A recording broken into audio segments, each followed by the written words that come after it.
Yeah, you heard about all that stuff she was. You heard about that shit she was doing last week? We in last Oh, we live. Damn, my bad. Oh, you here? How you doing? We live. Don't pay him more, please. Here at iDare to Care, we assist our participants in recognizing the power of their voices and the value of their lives to mentors. iDare to Care Men's focuses on young ladies ages 7 to 12. We have proudly partnered with former iDare to Care mentors, I had it Tina there. Sturter, I did it. and her program at Dare University, which assists young I was here today ladies on time. ages 2 to 18. I just had to take a shit. Transitioning into college. Our other partners Is it fixed? National What this look like? and the Physicians Law Office. Then we have She Cares, which is our women's empowerment program. We also have a 5-week trauma healing program, as well as other pop-up workshops this summer. So please join us here at the iDare to Care Family Life Center. It's a safe place for children and their families to grow together. I dare you to be there. It doesn't matter. The goal of Dare is to provide the city of Camden with a higher education and gains. We seek to incite growth within individuals via learned values throughout students' education that will carry them to the next level personally and professionally. Dare to Be is a 10-member program that runs from September to June, with each class are starting from ages 3 to 18 learn various techniques such as ballet, jazz, hip-hop, and modern. Stars learn terminology and choreography as well as history. We also offer master classes for our students and the public. It is one of our many goals to not only raise great leaders, but even greater leaders. We pride on our motto, dare to dance, give back, and make a difference. Dare to Flip is a new gymnastics program that is dedicated to enriching lives and the health of our students. Committed to and encourage traditional values familiar with sports such as strength, flexibility, self-confidence, independence, and sportsmanship. Dare to Flip consists of 5 sessions in our season running from July to May. Training is available for stars ages 5 to 18. We offer parenting classes for ages 3 and 4, private classes for all ages, and we host cheer camps as well. We are excited to bring gymnastics to the city of Camden, and we dare you to flip, tumble, and soar. That's right. That's right. We dare you. Trying to fix this so y'all can see it. No, they cannot see it. Yeah, they can see it when it's down there. I'm trying to tell you. Watch this. Look. Put it up there. Because I do it all the time. You can see the whole thing. Look at it. Well, it has to be up high. No, it can't. Right Break it. They can see the whole thing. See it? Yeah, that's all you got to do. There it is. Cool.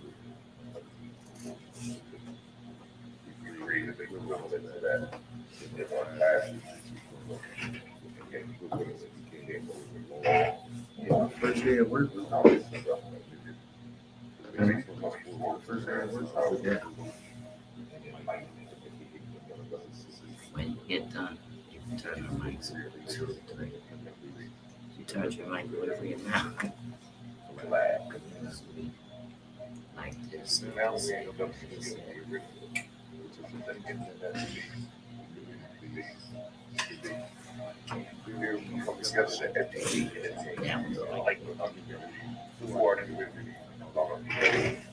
Our goals and our objectives is to bring the media hub. We will teach each other, each other information. Or are we bring up the services along? So we come together and everybody a public picture that we be supportive, but we also want to be still publicly on it. In addition to the press media, I guess the Street Journal, we also work with the Journey by Anthony Wade and Urban Housing by Anthony Wade. Both of them, again, we use the print to communicate with our community on where we think our future should go and what we think tomorrow look like. And we seek input from the community to get to what the future So briefly, let me share. So people count print out and fine. Print media has shrunken in its usage, but we seek to bring print media together with the digital world. So in that space, we also have a scan bar. Once we scan this, when you buy the book, you also will get the classes from the lab on law, ownership, leadership, and community. So print media is alive and well in Camden, New Jersey as we move forward. Air capital.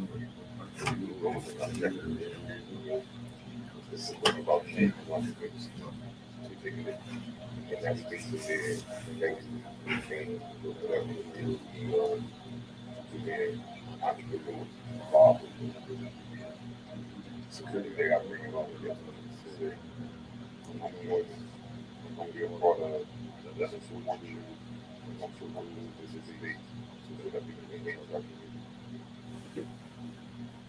All right. That was our fearless leader, Mr. Anthony Ways. So, give me a second here. Let me get rid of this YouTube stuff, and we'll be okay. All right, Mr. Ways is the owner of the Dare Center here in Camden. Welcome y'all to WCMD Media with me, JANNYSHMANNY, and my guy Papers. This is the Comfort Level People man Back back with with a a Banger podcast. Yeah. That's what we're doing. So, Mr. Ways is telling you a little bit about what we do here at Dare. He started off telling you about all the different facilities we got, and he also is an author at the end. He told you about his book. So, we have been bringing a few authors and things on our, I got earmuffs on. Just came from outside. Authors and stuff on the podcast, with different views and different things to help each other build, self-help and different things like that, outreach, a lot of things. So today we're going to have, at 6:00, we're going to have Mr. Peter PACTOR come on, and he's a retired teacher of 50 years, and he also wrote 5 books. And I started reading one. It's Daniel. It's called Daniel, The Age of Discovery. Mm-hmm. I didn't get, in my busy life, I didn't get to read everything, but it's very interesting. And it talks about socialism, of life. How this particular guy, and it's fiction, of this particular guy, Daniel, grew up, how he grew up. Now, I'm not going to get into it and tell you until Mr. P, as I call him, gets on, he comes on. So, this book right here, it's more of a self-help book than it is. It just talks about Daniel's life, and on the very first couple pages, I found similarities to my life. So it's definitely a good book to help. What's going on, Paper? I'm all right. I'm hanging in there.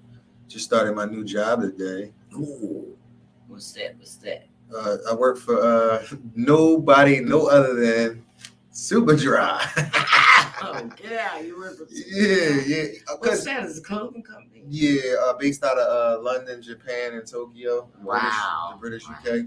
Wow. So I always shop there. So where's that located? In King of Prussia. Okay. There's one store, and they got one in New York.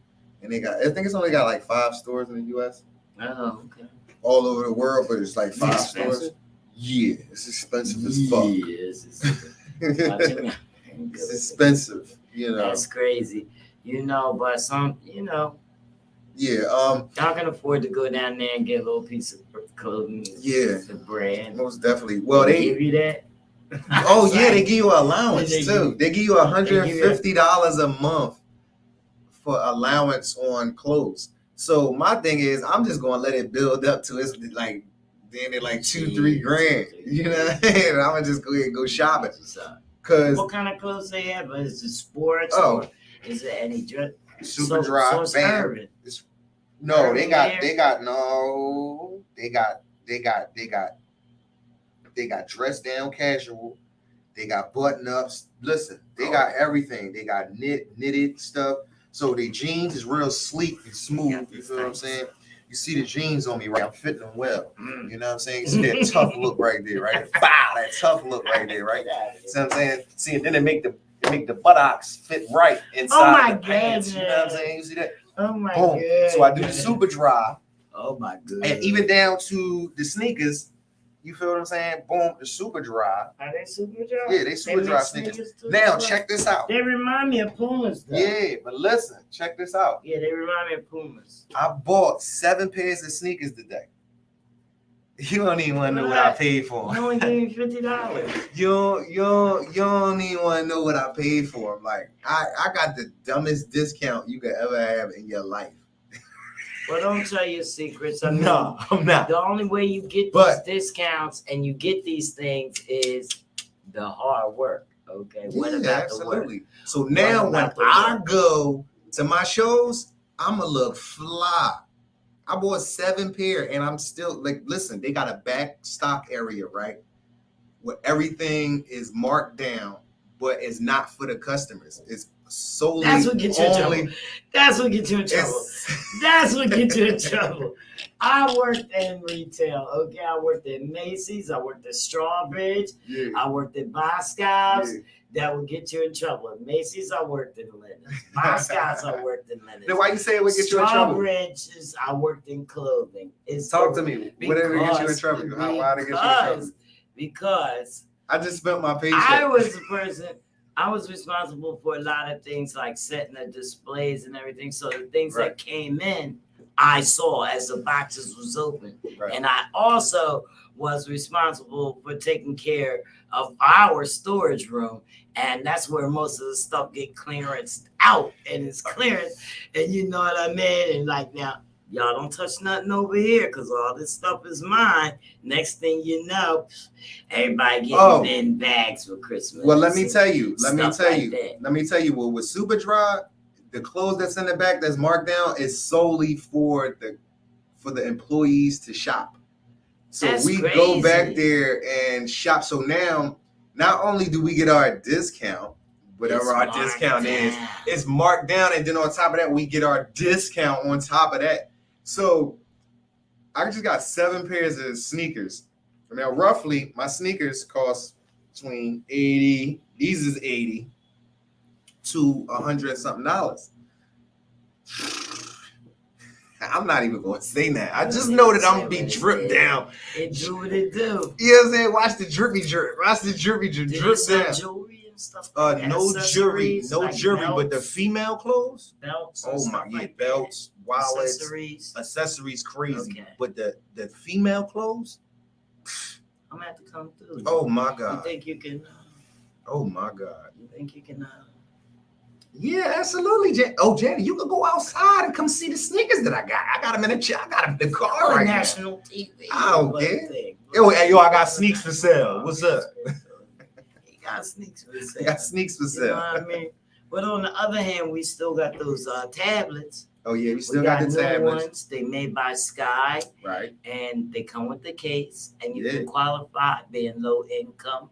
If you make you have to be 135% below the national poverty rate, which they consider like 99K is under that is under the grid. So mostly everybody's under the grid. Y'all can see me here on Tuesdays and Thursdays. I'll be here by 3 o'clock between the hours of 3 and 4. Facts. Or after 7. Facts.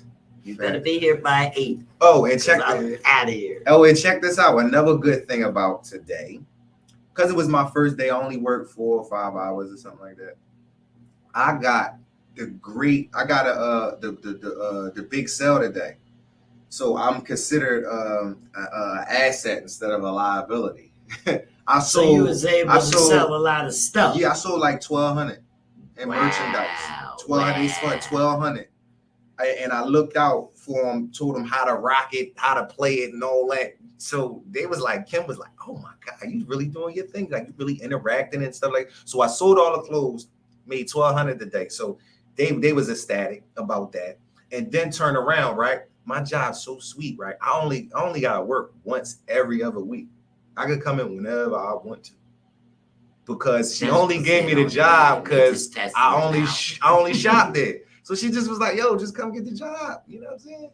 So I was like, "All right, cool." And I come there and it's fun, man. It's really fun to work there. It's really fun when you can do something that you really love to do. And that's the whole point. It's different. That's the whole point of doing stuff. You know, you got to do things that you really love to do. Nobody can't tell you how to be. You know, you have to be yourself. Like, it's a whole lot of. I'm not gonna title nobody as haters, but everybody doesn't see your way. Everybody doesn't understand what you're doing. The point of it is that you meet the goal that you set for yourself. And when you go to set the goals for yourself, you have to draw a line somewhere. You know what I mean? You have to set, like, it's like, you know, you got to climb up to the roof. You're not going to get a short ladder because you're not going to get up there. You will get a tall ladder. You may not be able to take all the styles up, but eventually you're going to get there. Right. Facts. You know what I mean? So you set the goal. You know, it's a lot of people that have been through a lot of things, a lot of trauma, a lot of good times, a lot of things. Everybody doesn't share the same thing. You know what I mean? The thing of it is you take the time to understand what somebody else been through, and then you can get through it. You know what I mean? You can get through it. Yeah, absolutely. Absolutely. So, I mean, we've been doing some things. I've been around. Y'all know the last 2 weeks ago, it was my birthday. I went to Florida. We did our thing down there. Whatever. How you know how she feel. That's what we did. And I went to Universal, act like a kid again, played some games, won some things, ate some food. Boom, boom, boom. The family, we played spades. You know, we was normal, you know, but that doesn't mean that we are normal. No, I'm not normal at all. We was normal, but that doesn't mean that we were normal. You know what I mean? Or we are normal and that we are proud of everything that we did. You know, I'm not on here to talk about things that we did or things like that. I'm here to talk about the awareness, you know, and if my family watches this, you know, I would want them to take the things that I instilled in them all their life and stay aware, okay? Because I love y'all. I know y'all love me. We're going to stay aware, you know, and I know each and everybody, how they are, and I respect it. I love it. And that's how I live. You know, I live through y'all. How you living? Oh, how I'm living? Y'all let us know. How y'all living? How you living? How I'm living? You see how I live what you see. I go against odds. I can't go against the odds. You know I have to stay in the realism of it is what it is. Yeah, I go against all odds. Mean? That doesn't mean that just because it is what it is that it's an acceptable thing. Right. You don't have to accept the is. Right. Because you can change the is. And that's good that she thinks like that, and that's how that is, because you can change the is. See, me, I think of it a different way. I just go against odds because I already know that it could be changed. I just go straight forward. Going against the odds is your changing of what it could have been. Okay. Or, you know, just steadfast on what it should be. You know, I know it may seem like we're talking in riddles here, but we're not talking in riddles. You know, it's just everybody's situation is different. Everybody has different feelings. Is to be aware. That's it. Right. You know, I mean, don't act like I don't know. You got feelings about things. We talked about a lot of things we have feelings about. Don't act like I don't know. That's all I'm saying. You know what I mean? I know. Yeah. I know. We all have feelings. I know. Yeah. You know what I mean? You know, and it's like stuff is adjustment. Yeah. We've been adjusting all our lives. I'll tell you. You know, we talked about authors and stuff like that, and you know, you talk about the book that you're going to write and the things that you want to put in your book, and you gave it a title. I did the same thing. Okay. You know what I mean? So the title that I gave, Beg, Borrow, and Steal, STEEL, steal is my strength, okay? The reason why I'm still standing here, you know, but in the beginning, the times we beg to be existent. You know, as we go through life, you know, we were on the things that you weren't allowed to do and the things that you were allowed to do, you had to weigh them. Some of the things that you did, some of the things you had to beg to get. Some of us was poorer than each other. Some of us had more than the other person. Some of us could go places. Some of us had driver's license. Some of us didn't. You know what I mean? It just all kinds of stuff that we begged to be ourselves for.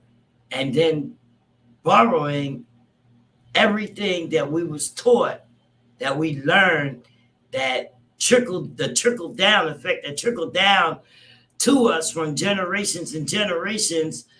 We borrowed all that stuff, and all that stuff is supposed to mold us. You know what I mean? In actuality, you have to come out of this with a hard shell.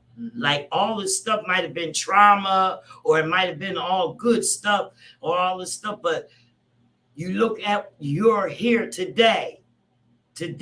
So if you're here today, that means you overcame everything in the past, everything that you begged for, everything that you borrowed, and now you become this steel ball of yourself. Okay. So what does that do? You have to define it. The steel ball? Who you are. Okay. That steel ball. So that steel ball is worth more than a diamond. You have to shine brighter than a diamond out of a steel ball. You know what I'm saying? The steel ball is probably not as expensive. You know what I mean? Because you can't put a value on your life. You shouldn't want to. And you can't allow others to put a value on your life. You have to value your life. So the diamond, some of us never even acquire any diamonds, but metal and steel is all over the place. You know what I mean? So that steel ball is you, and that carries a lot of weight. So, you know, that was my speech for the day. I just want everybody to be aware that they are really, really important to someone. You're viable. You know what I mean? Yes.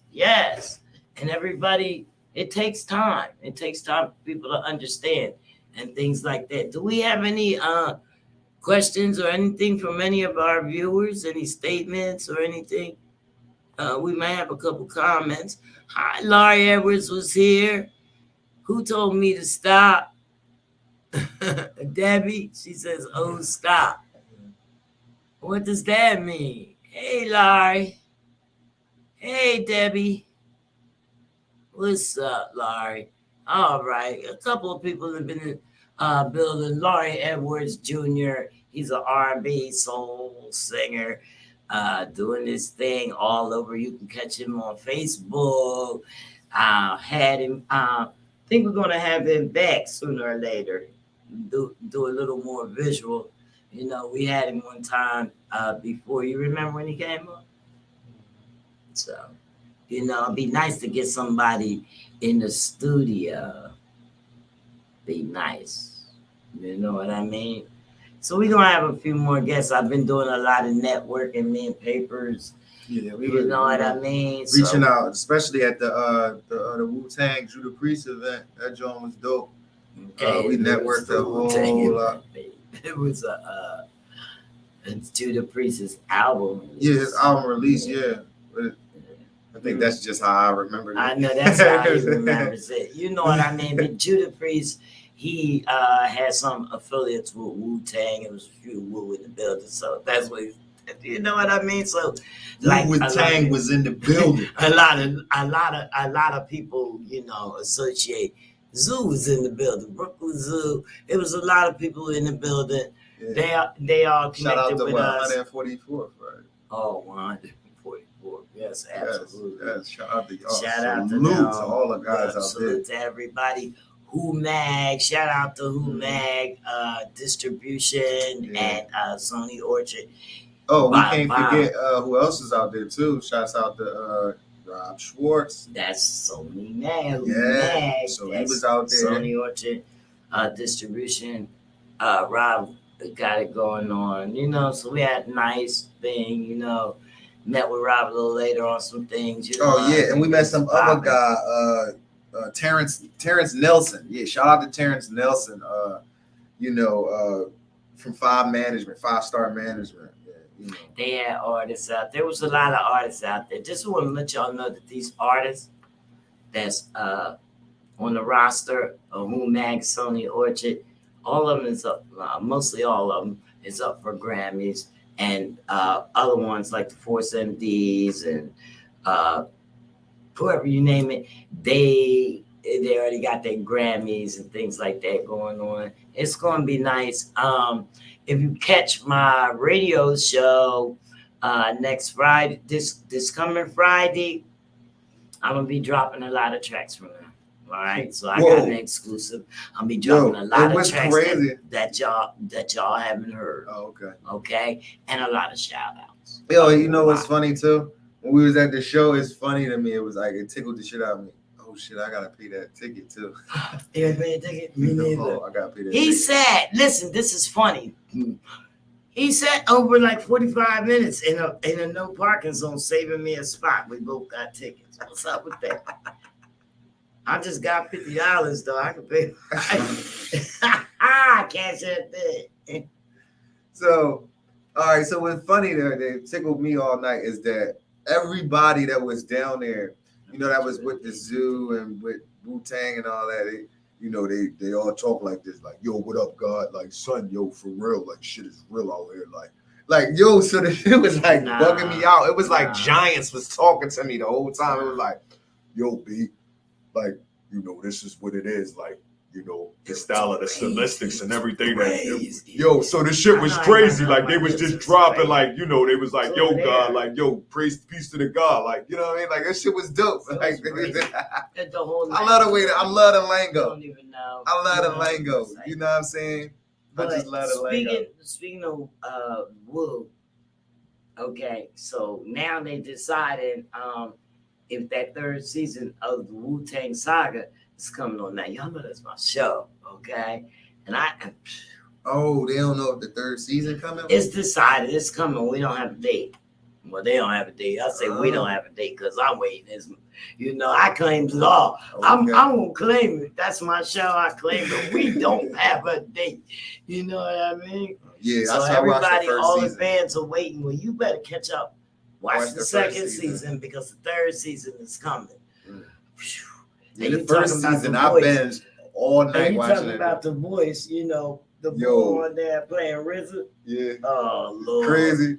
Nah, because you remember the boy that was on stage? Yo, what up, son? Like, you know, shit is that real. That was METHOD. Yo, this shit was crazy, man. Oh, man. Oh, yeah? You don't even know. All right. So, I want to talk about something. Huh? That was him? That yellow one that came up on the stage? No, Which not the part? yellow. You way The up one in with that had the like lavender hoodie on. I can't remember no lavender. He had the lavender joint and he Stop. talked so deep. It was like, "Yo, what up, son? Like, I mean, like, for That's real, peace to the RZA. gods, It's like, RZA. you know, like." That's RZA. That's what I'm talking about. Oh, that was RZA. Oh, That wasn't that wasn't No, RZA. RZA the uh-uh. tall one. I know who RZA is. That was not RZA. That was Oh man, I can't. Yo, but the shit was crazy though. Like it just felt like giants was talking to me. Like Look, my phone did over here, but I didn't pull the thing up. I was like this girl one night. She asked me. She said, "Yo, why would you make a song called V54 for me? You like 5'11", like you small, like you ain't even big." So I looked at it. It's about the music. I was and the taken lyrics. by it, though. But that's Nah, but I was taken by. I was like, "Damn, why you don't say is that?" funny. But I was like, "Damn, why you don't say that to the like Wu-Tang when they be come out? They talking like, yo, what up, son?" She can't Like, talk to them. but they be like, She can't sit with them. they smaller than me. Like it was crazy. She but can't talk to them. She can't sit with them. like what I told her, I said everybody that's short in the industry is damn near all the greats. DMX, all of they was all Ja Rule, all the dudes was short. Lil Wayne. You wouldn't even know. Like these dudes shorter than me. And they making y'all gonna make me, you know what I'm saying? So why He I wasn't couldn't short. No, X was DMX, short. X was X short. was short. X was short. X was short. He was short. He was like 5'8", 5'7", or something like that. 5'8" or something like that. All right, we got somebody standing tall. But yeah, This is what we're going to do. That was dope. Yeah, we got somebody standing tall now. All right. All right. So what we're going to do is Yeah, shout out to all the listeners and everybody that's listening and staying in tune. You know what I mean? standing tall. Yo, what up, LeVar? What's up? You know what I mean? Put his name up. Yeah. Pick him up. Big boy in the house. Yeah, I see him only on Facebook. Nothing else is working. Yeah. You see it? We're not on the podcast. Are we on there? Yeah. What's this F? As long as that's working. I was going crazy. You know me, I can't see nothing. Yo. No. I want to put it on here. It's not letting me. It's only letting us bring that up. You understand what I'm saying? All these will pop up. They're not popping up. I know what I'm talking about. See what I'm saying? It doesn't say WCND Media or the Comfort Level Podcast or anything. But anyway, I want to talk about Huh? Do you get it? What you want to talk about? No. Well, we was talking about music and stuff like that. Oh yeah. So about how the perception perceives differently. You know what I'm saying? So when a little guy like me come out with Green Giant, you know what I'm saying, Fee-Fi-Fo Fum, just know that somewhere inside of this body, I'm a giant. You know what I'm saying? So that goes for everybody else out there. So when women turn around or people turn around, be like, how did they make that song? And they did that because at that time, that's how they felt. They was empowered enough to have the sense to put that type of music together. So it's always good. So speaking of putting music together, what's that? Oh, yes. Did I tell you? My guy. Did I tell you after you kept saying, "Oh, Darish, you was out there singing and all that night"? Don't you know I did 2 songs on the beat, John? That's singing, Johns, and I did them. They already done. You sang. sang. So I got after that night of watching Judah Priest and all the guys and everybody doing their thing. I went and I wrote 6. I wrote 6 joints to the new competition that I am with him. Yeah. So I wrote 6 joints so far. So I'm getting there. And then I just got to get in the studio. But I sang. Mama, I can sing, Mama. He can sing. I felt like you don't know the first time I heard Semi sing. Spark Easy, my artist. The first time I heard him sing, I almost fell out. I was like, oh, I had to cry. I was like, because you don't even know how these gangsters be. Yeah, man. You know we be in the cell. Shit may not even sound good. You know what I mean? All right, so some heavyweight. Let me give y'all this. I want to talk about my guy is doing some big heavyweight things. I want y'all to know that I know y'all love your mamas and things like that. We've been talking about love and different things. Everybody had a mama. And I know y'all love the song I Always Love My Mama by the legendary Intruders. Okay? I'll always love my mama. She's my favorite girl. You only get one, you only get one. Yeah. Well, anyway, that's how it goes. And my guy, Lassiter, Okay. he's the lead singer. All right. Okay. Yeah. He's the lead singer, and I want to tell you that he is a Philadelphia singing sensation. Yes, He he represents the tri-states area's finest vocalists is. with infectious sounds and songwriting capabilities. Yeah. And he is among a small class, also known as the best kept secret, and a small class of millennial R&B, pop, and house artists, musicians. There you go. That's right. Because he picked us up in style after the show, too. Had us looking all flavorful. He picked me up before that. Yeah, see, boom. But that show was right. So he also came to Priest the Last Days album release. After working with multiple bands and as a solo recording artist throughout the tri-state area, Lassiter has released a remake of Billy Ocean's Nights, Feel Like Getting Down, which is currently available, and to be also followed by other music recording projects he has out now. Okay, so Billy Ocean, he got the rights to make that song. One of those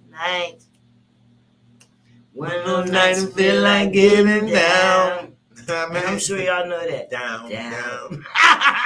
That's right, we know it. All right, so Earl, he's like I said, he was raised in Philly. He lived with his parents and his siblings. High school, he was in the choir. He wanted to pursue a career in music. Mm-hmm. So he made his debut on the Philly's most happening station, Power 99 FM. Yes, sir, Power 99, where he entered and he won the Sounds of Power contest. So his original song, Only One, had the attention from, the competition. So from winning that Power 99, that gave him airplay. He won a keyboard, things like that, a drum machine. He had free studio time. They gave him the whole package for a single, to record a single. He did that. His talents also gained him like the opening performance at the Power 99's Powerhouse. And that was a big thing then. It had many mainstream artists such as Mary J. Blige, After 7, Keith Sweat, CeCe Peniston, Queen Latifah, and a lot more. So, Lassiter, he had extensive training at, that prestigious Freedom Theater in Philadelphia, where he enhanced his performance skills.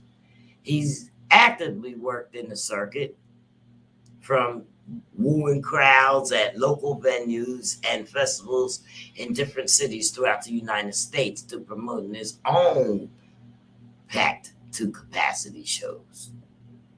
Now, Lassiter, he worked with local cover bands and he performed opening for the acts for the original Intruders.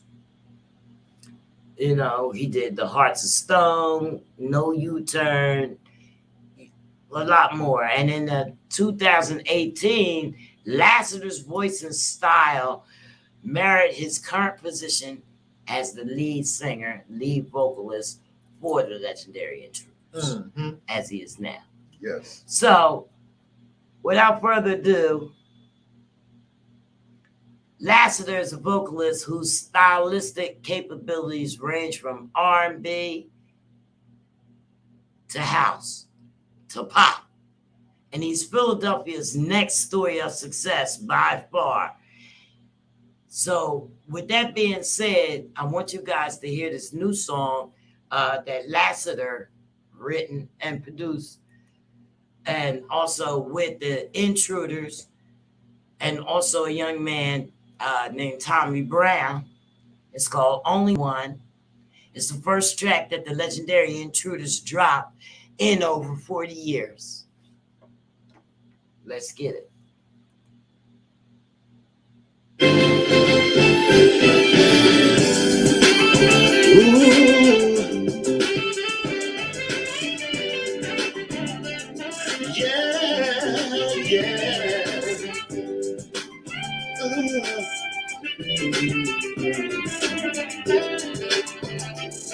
Listen, I never met a girl like you. It seems I waited all my life. Girl, you are my sole inspiration. I'm living for your love. And girl, you are the only one my heart desires. When I'm with you, I know you take me higher. I was a time when I was all alone. Now that I'm with you, you're my only one. You give me what I need. A tender kiss, a special touch. You give me what I need. Only one. You give me what I need. You give me what I need. Yeah. And now I realize that love is hard. So very, very hard to find. Let's make our love last forever. Girl, I want you so. And girl, you are the only one my heart desires. When I'm with you, I know you take me higher. I can't stand to spend one night alone. I need you with me, 'cause you're my only one. You give me what I need. A tender kiss, special touch, a tender kiss of love. My only one. You give me what I need. A tender kiss, special touch. There's no one else for me but you. My only one. You give me what I need. A tender kiss, special touch.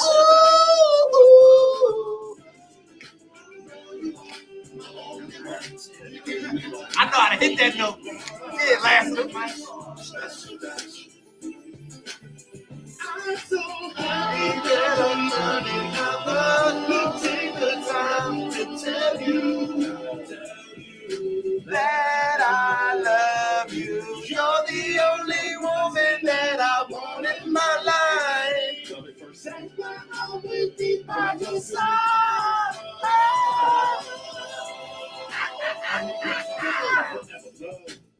Love you forever. My love stays the same. Ain't no change like the weather. I'm your protector. Now with you in my arms, you are like a charm. A rainbow in the sky. You are eyes in my cloud. Don't need no drugs. My love for you will get me high. 'Cause you're my only one.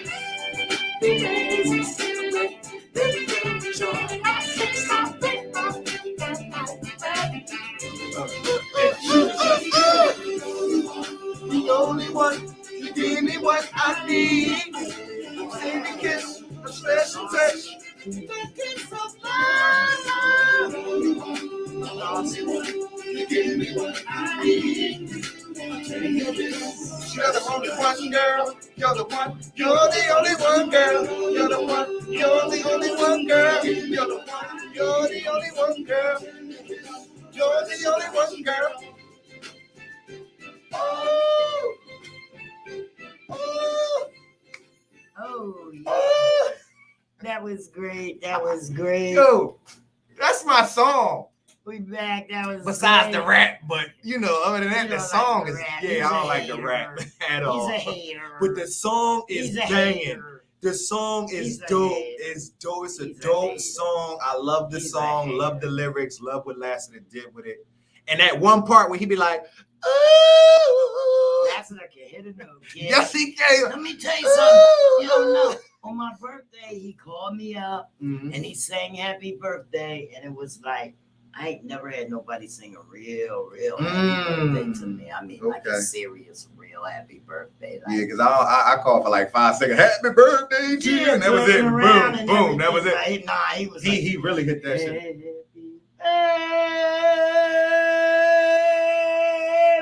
Oh, he did the whole thing. Then it made you Yes, cry. I did cry. You cried. I know you cried. You ain't got that. You know what I'm saying? I got him. If she had some I panties got him. that could That's shoot my through the phone, boo. she would have shot him through the phone at him. Well, I'm not shooting panties at him. We work together. I'm his AR, That's know, his good, artist rep. And, just trying to make sure that Lassiter is steered in the right direction. And he is. You know what I mean? Yeah. And he is, because, actually today, we do have an announcement that he did sign on that dotted line. Oh, with Ooh, man, it's on the Orchard.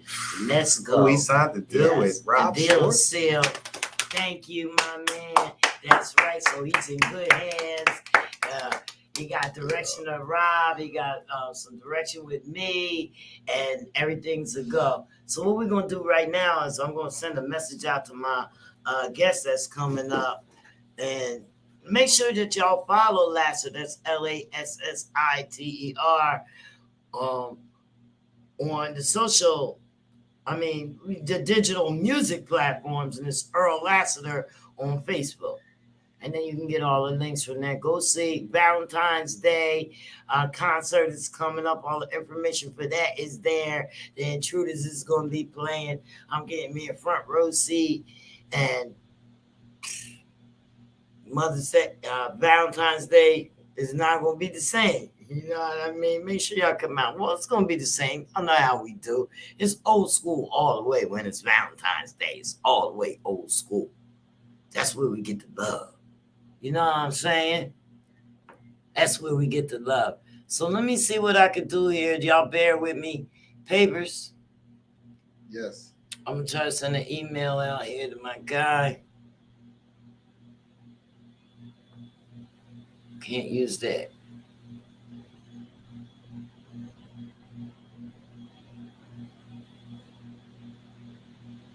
So which one is it?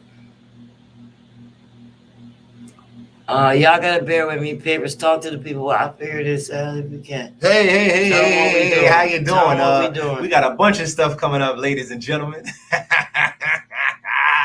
that big ass laugh I got. Bunch of things we got going Tell on. them while I'm trying to get my guest together. So we got I can't email. we have all right, so what we got coming up? We got Peter. we got damn, I can't even think about this show. Oh. The Talk Your Ish showcase show is on the 19th. It's on the 19th in Darby, PA, or whatnot. And then we got another show coming up on the 26th in Darby, PA, Wham Awards ceremony. But you want to be at the level 2 Talk Your Ish joint, because when I tell you, the first one was off the chain. It was like so many people there. Won't let me in. It was like so many people. It was crazy. So, oh man, we had a lot of people there. So it's gonna go down. It's gonna go down, soon or what. Oh, it's letting you copy it. No, it's not. Yes, it is. It's not. It's Right not. It's not. Right there. That doesn't matter. Copy it to what? I can't send it anywhere. Who am I going to send it? That's not me. They won't let us do it anymore. Excuse me, y'all. I'm having a problem as usual. No, it's getting on my nerves. This is not. Yeah, text her and tell them that I can't send an email to my guests. a link to my guest. No, because it's distressing when you come in and try to do your job and they make changes and they don't tell you. I apologize, y'all. Just take me off. I'm gonna play some more music. It's gonna mess up my own thing, but this is not the type of music that I'll be playing. I'm gonna play Master. I'm gonna give y'all another banger. We back with a banger while I fix these technical problems. My guests will be coming in shortly. If I can't get him on air, I'm just gonna try to get him on telephone. I don't know. Wait, dang, I swear to God, if I don't get in, I'm quitting today.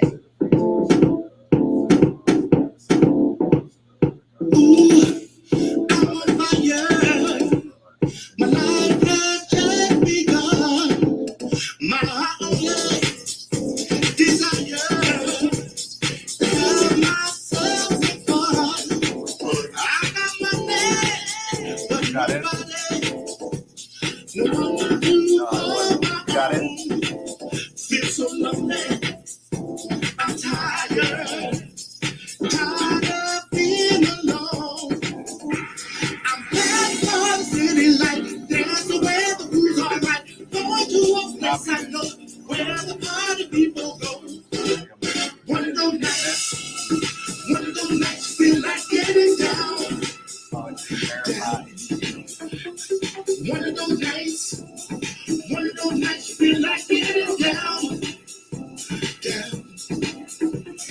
Life is for living. I wanna have it all. Gonna check out what's happening. Have myself a ball. Gonna step out of the shadow. Step into a groove. Gonna put out this fire. And there's no time to lose. I'm heading for the city light. There's where the rules are right. Going to a place I know where the party people go. One of those nights feel like getting down. It's just one of those nights. One of those nights feel like getting down. It's just one of those nights. One of those nights feel like getting down. It's just one of those nights. One of those nights feel like getting down. Can't find his email. Very city lights showing me the way. Take me to the high. Gonna bring all night to the break of day. Tell him to stop texting. Stop. You know you can do. You should be dancing. I'm heading for the city light. Dancing where the blues are right. Going to a place I know where the party people go. One of those nights feel like getting down. It's just one of those nights. One of those nights feel like getting down. It's just one of those nights. One of those nights feel like getting down. It's just one of those nights. One of those nights feel like getting down. My desire gotta take me a little higher. It's just one of those nights. One of those nights feel like getting down. It's just one of those nights.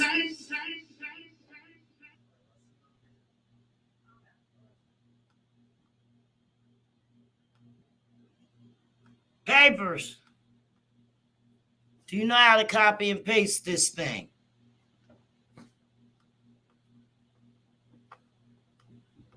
Hello? Never mind. I figured it out. Okay, I'm good.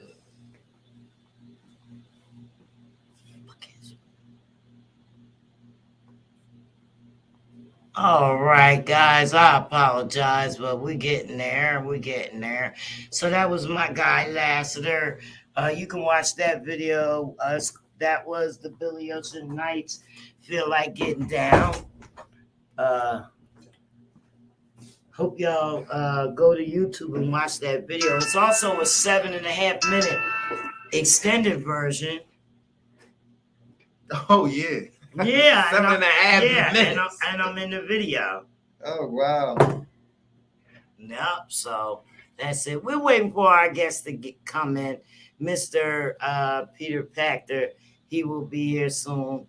Apologize for my clicking and ticking on my phone and stuff like this. Sometimes it's technical difficulties, so you got to get through it. We all like to actually be warned of things that's going on, but sometimes things is unforeseen, you know what I mean? And yeah, everybody's got a little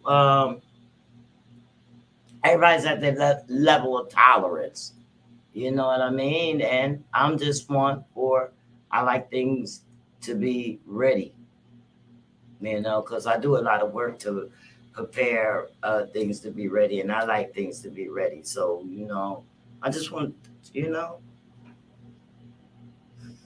things to be ready. Like I thought I was ready. So simple as that. Now I'm ready. So Mr. Pactor, if he gets it, his instructions was 5:50 p.m. Eastern Standard Time. I know it was a little late. We sent it, but he still should be looking for it. Okay, y'all. We're gonna be on. Oh, my bad. We're gonna be on Desert Storm. Desert Storm radio show, December 1st in New York, in Brooklyn. You know what I mean? Your boy, paper. Shit, God damn, nigga, hit it chest. I hit my chest. Right there.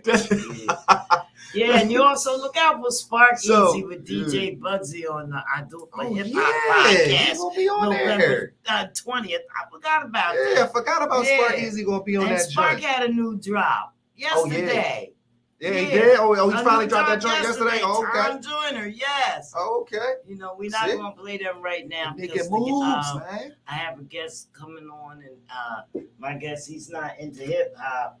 So yeah, when his fans come on, they don't want to hear the hip hop. Right. So let me tell you that not only did we get this interview with Desert Storm Radio in Brooklyn through my guy, shout out.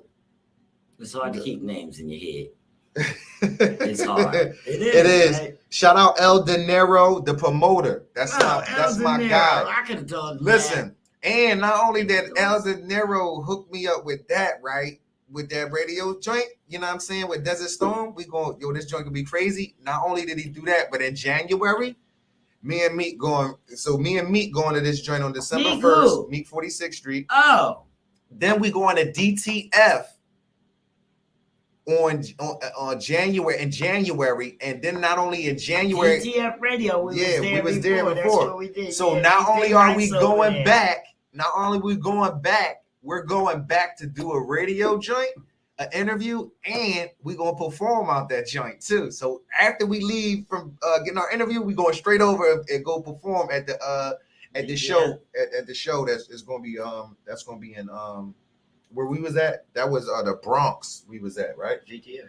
DTF was the Bronx. So we was in the Bronx. So we gonna do a show out in the Bronx. Man. We did shows out in the Bronx before. All the time. The other joint we did out in the Bronx, and I told them, I jumped right on stage and I told them, man, I got CDs for sale, man. I'm a hustler, man. Yo, it was like 5 people that's that where you met up. Big Dummy. I'm trying to tell you.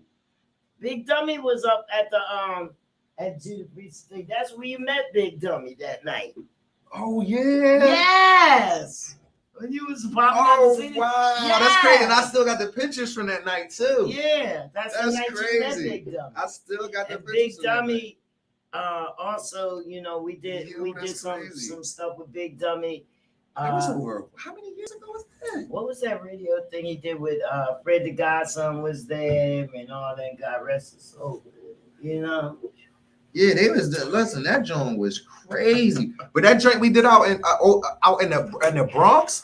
And listen, and I shout out everybody but the Bronx. So when I got off stage, Janny told me, she was like, "Yo, we in the Bronx. You ain't even say nothing about the Bronx. You gonna just say Brooklyn."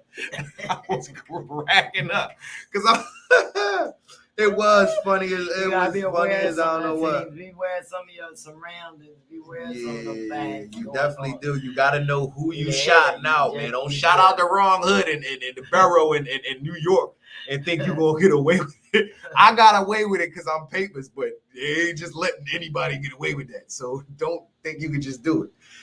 All right. Well, we're going to see, you know, it's 6:01. I don't know. We give them a little bit because, you know, we take a little time. So I'm hoping that. All right. So here go the pictures right here. So we're going to go back to memory lane and see. Got that, and she going to show me who he is. Who? Which one is he? Big Dummy? Yeah.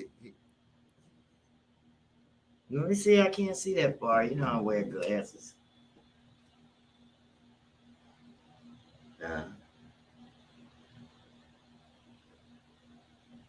What night was this?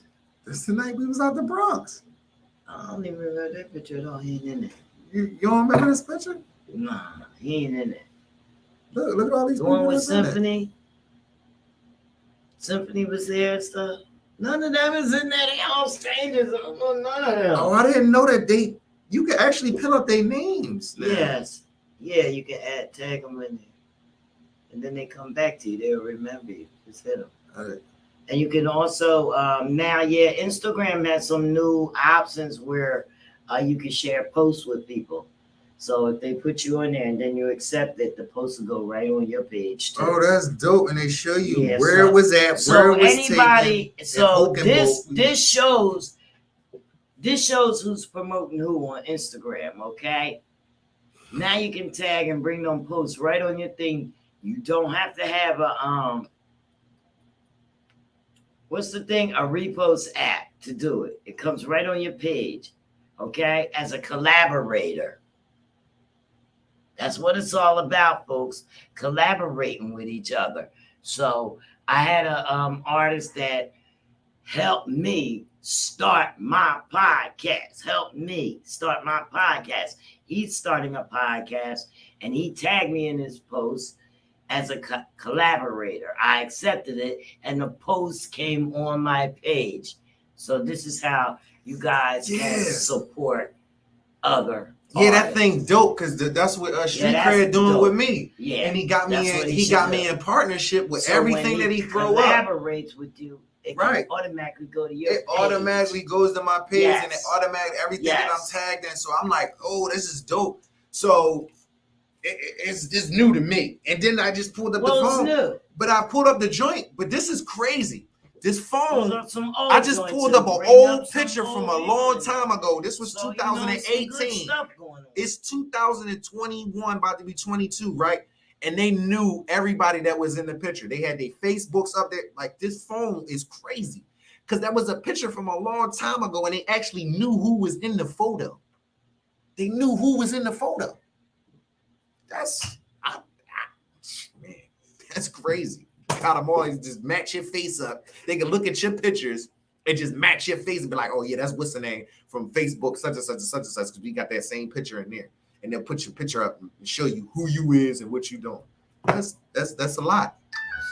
That's a lot. So now it's for you fake people that be out there talking about, yeah, I wouldn't come to album. Oh yeah, I'll be listening. You know you lying. You know you ain't never looked. No, you know you ain't never listened. The thing of it is, it's coming on your post now. It's not going on your story for 24 hours and disappear. Post it and leave it there. Oh, they doing that? Oh, they got rid of that. That's what people do. Oh, I'll put you in my story because I don't have a repost app. I do that. Yeah, you say it all the time. Instagram got your ass now. All I gotta do is put you as a collaborator and all this shit. Oh, excuse me, all that advertisements for the podcast will automatically come on your page. Oh, okay. That's dope. That's even better because now when you get stuff That around means- the world, you're gonna get around faster. That means you still don't have to do any work. You still ain't got to do nothing, but just do it Say because yes. because now you will be it will show that you went there, you did what you were supposed to do, and now you can say like with confidence, yeah, I supported I you, do it anyway. and not That's what really I do. behind the scenes like. I love that. That's Man, what that nigga I know do I ain't never support him anyway. You know what I'm saying? Like, yeah, I went come down, man. I heard that joint was hot. Man, that joint, I ain't never even go see that joint. I ain't never looking lying the whole time. You know what I'm saying? Just to look good, man. If you gonna listen to it, listen to it. If not, just be like, yo, paper, I ain't get around to listen to it. You know what I'm saying? Yet, but because I'm a realist. I keep it real. Listen, bro, I ain't get around to listen to your music yet, but send it to me in a link, and that way I can get it. You know what I mean? You gotta send people. See me, I'm a link guy. You send me a link, I'll look at it. You don't send me a link, I'm not going to your page to look. Send me the link. Send me the link. I'm old school. Send me the link. That way, I tell my people all the time, yo, Did you check it? like, where you at? Yo, send me the link. Where is that? Send me the link. Why? You on the phone right now? You can just look. Send me the link. That's just what it is. No, it's going So, to be a link from stream. With that being said, It's they're coming making it from, better for people to reality know music. what's going on out there and who's doing what, who's doing the supporting. That's and where stuff it like came that. from. So, I had to send that's it from my great. different email because they shut down the email here. But yeah, man. So we got a lot of things coming up, man. I got a lot of things. I don't even post a lot of things that I'm doing. For real, because I really don't be caring. I don't care if don't nobody show up. Because I'm out to get more fans. So I'm old school. I really don't care. I don't really post nothing until the last day. I'm the type person I post the day of, and then that's when you'll know that I'm doing something.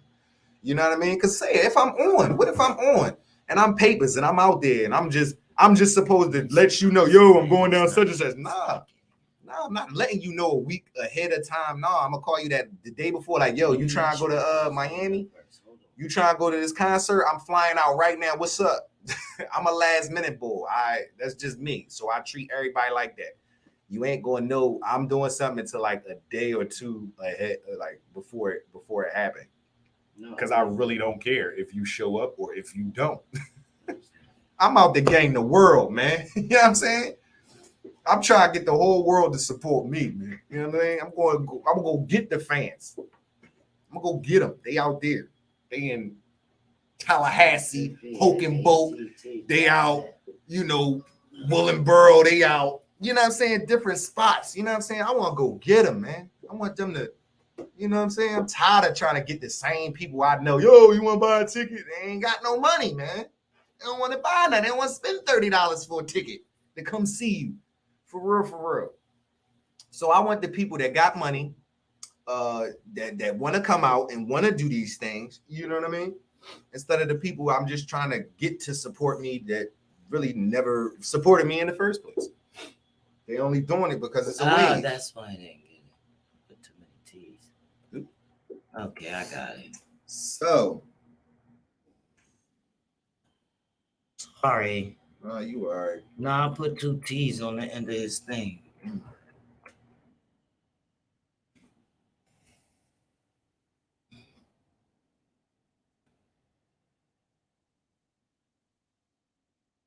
So we have our person coming up shortly, though. Yeah, as soon as I figure out how to write.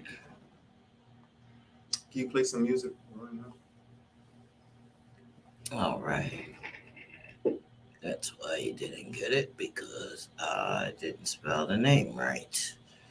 And he will be in shortly. Yeah, we do read books over here. I've read a lot of books. I actually have a library in my house. So I do read. I'm smart. I read. Read. The thing is, it's like you gotta read, man. There's a lot of things inside of books that you can't really, you can't just get off of, just regular talking. People hide things in books, man. They hide secrets and everything inside of books. They hide stuff inside of books. So you gotta read. And some of the truth be told, and sometimes, inside of the book. Sometimes when you read the words come out I mean, you know, better. It sinks in. Right, facts. So you can cipher because you can do it over and over and over again. And so I'm gonna let y'all know too, a lot of fiction books is real.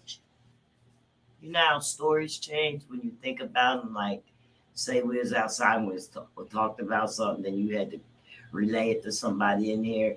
You might say it in a different way than I said it, and then they perceive it different. Right, or you might put a little extra on it, you know what I'm saying, to spice it up because you knew the last time you said it didn't get everybody but then when you said it this way, it got somebody so then you went on and you said it a little bit differently and it got a couple more people so you switched it up a whole lot and then you rechanged the whole story and then you got everybody laughing and joking and, you know, having fun off the, you know, story that you told. Yeah. So, you know, that's how stories and books and stuff evolve to different things. So, you know, a lot of fiction books are truth books. They just like to put fiction on it so people won't know if it's the truth or not. A lot of writers do that. I do know that. Wow, you did that? Yeah, I've done that. I put in a real story and made it fictional. Yeah, that's done a lot because sometimes you just can't put the people out there like that. People don't want to say, you know, things that they really feel. You know what I mean? They don't want to hurt nobody and stuff like that. But then there's tell-all books too. Yeah, it is. It's people who don't give a rootin', tootin', hootin' and shootin'. They going to put it out there. They going to be like, listen, this is what Flam Flam said, and Flam Flam was this, and Flam Flam did that. And we don't care. Come I get used me. to read a lot of books like that. Put blood in my mouth. That's how they be. I read a lot of books like that. You know, I was having these families mad. Why you write that book about me, man? I don't like what you said in the book, man. You killed me, man. I'm gonna sue you for everything that you got. I was a Terry Wood, Shannon Holmes reading person. I don't read hood books. I read. I don't read no hood books. I have not read a hood book, so don't think that I'm a hood book reader. I despise hood books because they're the same. I read books like that. You know what I mean? Like, some of them are the same, but certain books, like when I read the book and they made a movie out of it, True to the Game. Okay, all that stuff was real because everything. I know True to the Game was real because my mom was reading the book like this. Back and forth, back and forth, back and forth. My mom grew up in all these streets and all the stuff that they was talking about, so she knew. And she was telling me stories as we was going to parts, and she telling me stories like how she couldn't cross the side, people couldn't cross the street, but she could cross the street because her cousins and her family. Oh yeah, it was like these that. Gangs that was on the other side where she didn't live. Yeah, where I first hustled that. Allowed. They wouldn't let you. Where I first hustled that back east side, Price Street, 1300 Price. Y'all know.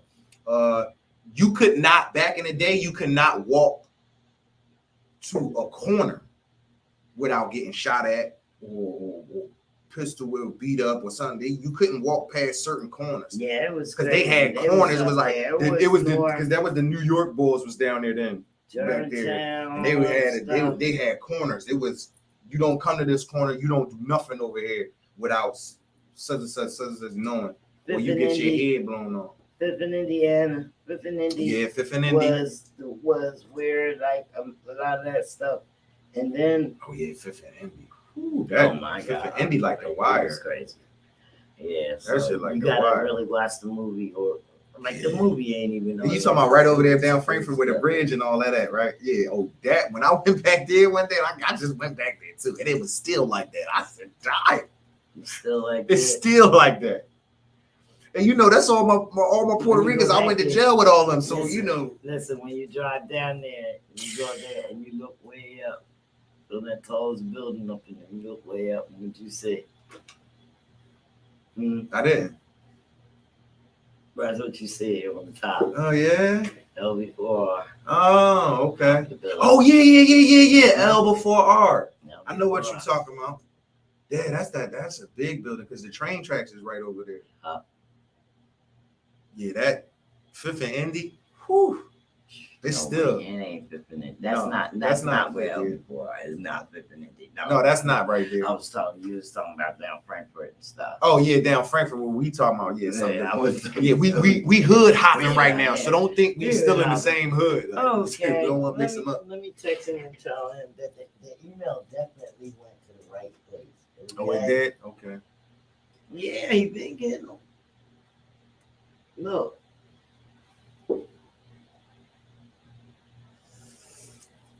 Right. So, with that being said, I do have a whole library inside of my house.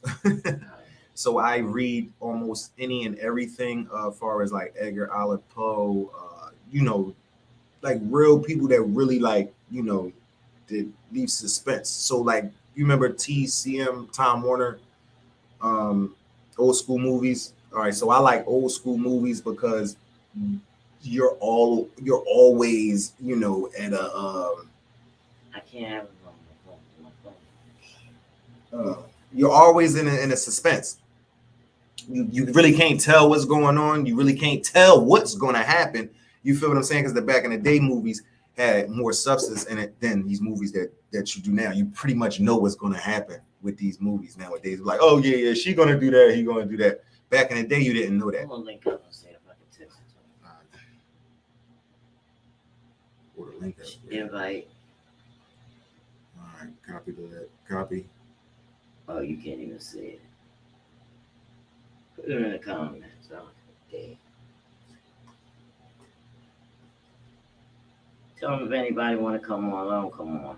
I got it. How do you post it? You gotta right click. All right, Yeah, click. let me try it. You know how to right click? Yeah. Mm. I'm doing it now. Right click. Where? Right click. No.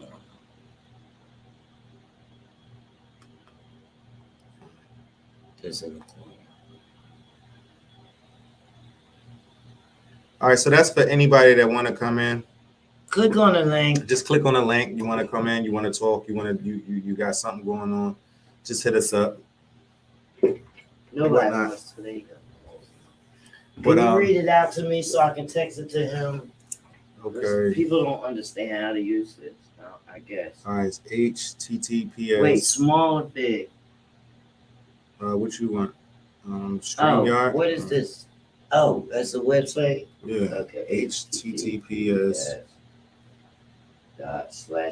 Yep. StreamYard.com/35YX. Wait a minute. /35 YX. X. IF. Let me know if they're big or small. Yeah, no. IF. P. WSA. WSA. Yeah.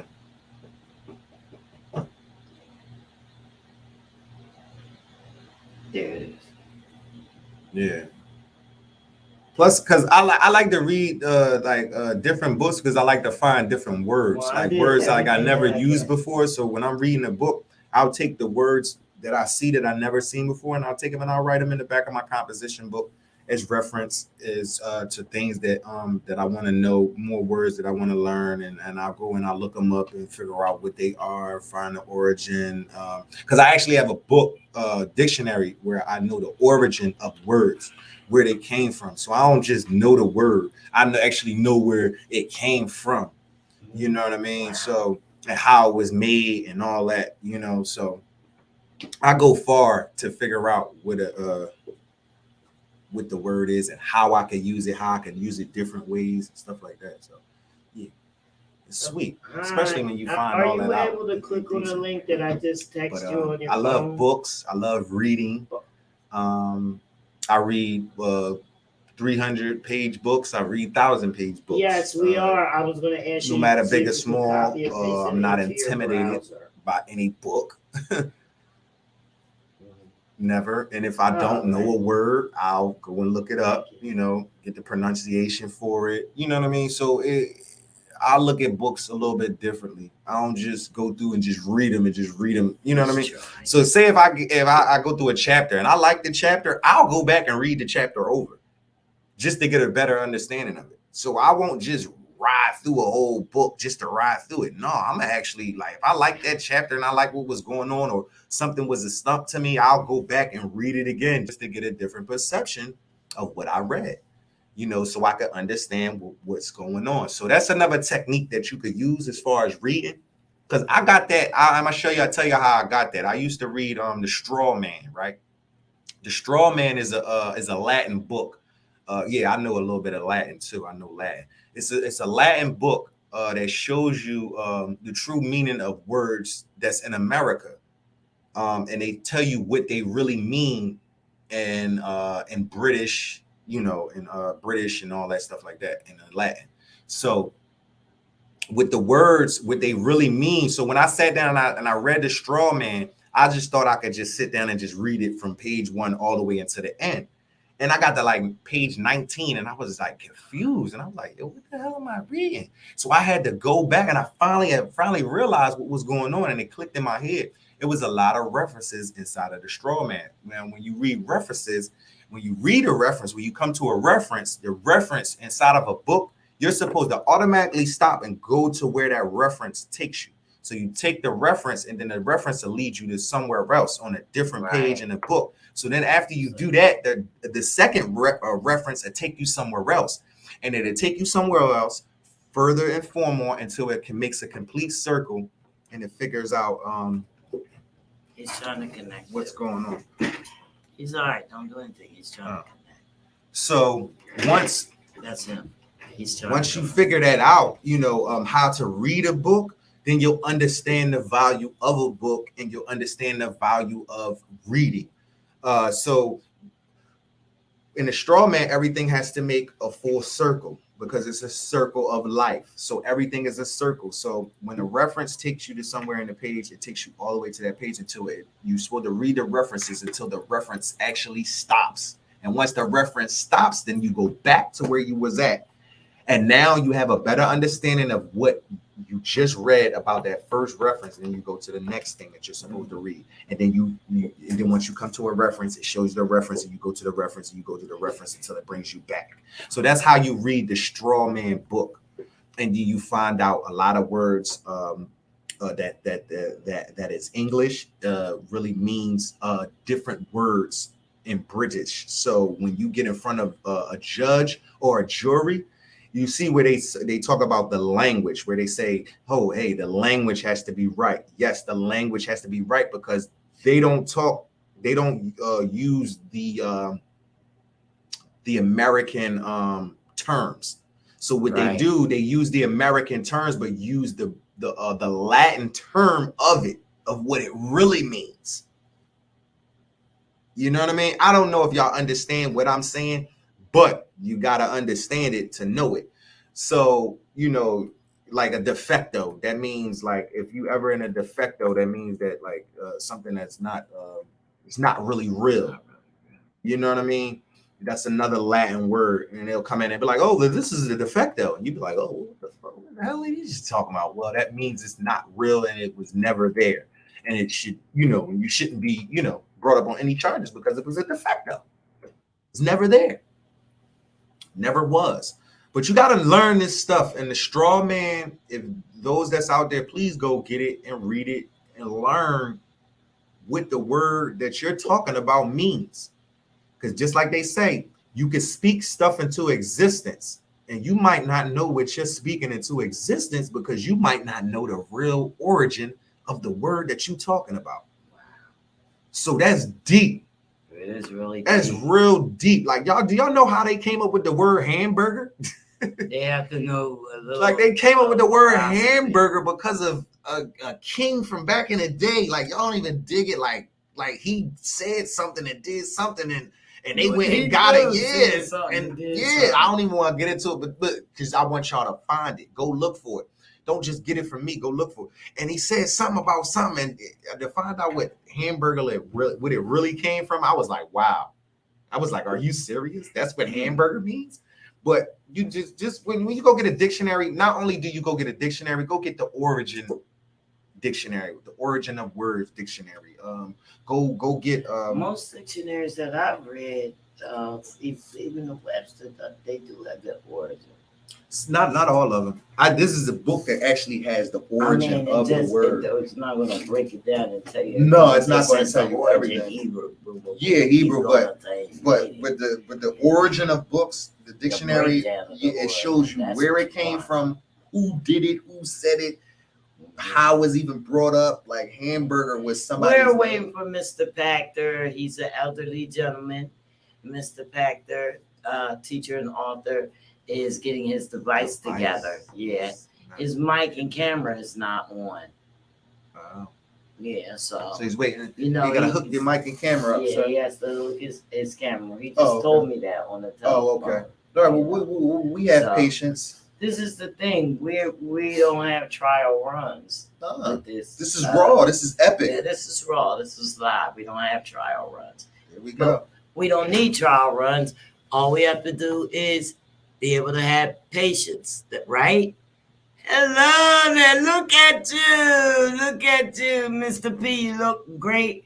Hey, how you doing, sir? JANNYSHMANNY, with my partner and co-host, Papers. How are you today? I'm old, same as always. How are you doing? Yep, we are too.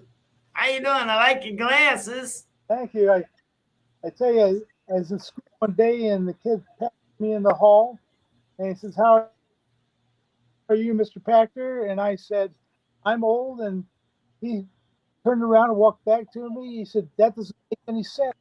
And I just said, "Wait 50 years, you'll get it." So, right. Well, you sure don't look old. It's good to see you smile after talking to you on the phone and things like that. yeah, I smile all the time, Janny. I know. So what's going on? What's going on? Not much, just writing my books and being with friends, being retired. Well, I have to be honest with you. I'm entering the 11th chapter of Daniel, the Age of Discovery. I don't have that much time with all the things that I do, but every little chance I got, I have to go in and, take some more into it. But most of what I read now, describing him trying to be social. I'm gonna let you take the lead and tell us a little bit about what you do and how you got started. Well, I taught for 50 years. And when I retired, I was 73 and I didn't really want to retire. I just physically couldn't do it anymore. Okay. So I decided there's still things I wanted to teach, and I started writing. And the books I think are really good. The storyline is good. You'll like the characters.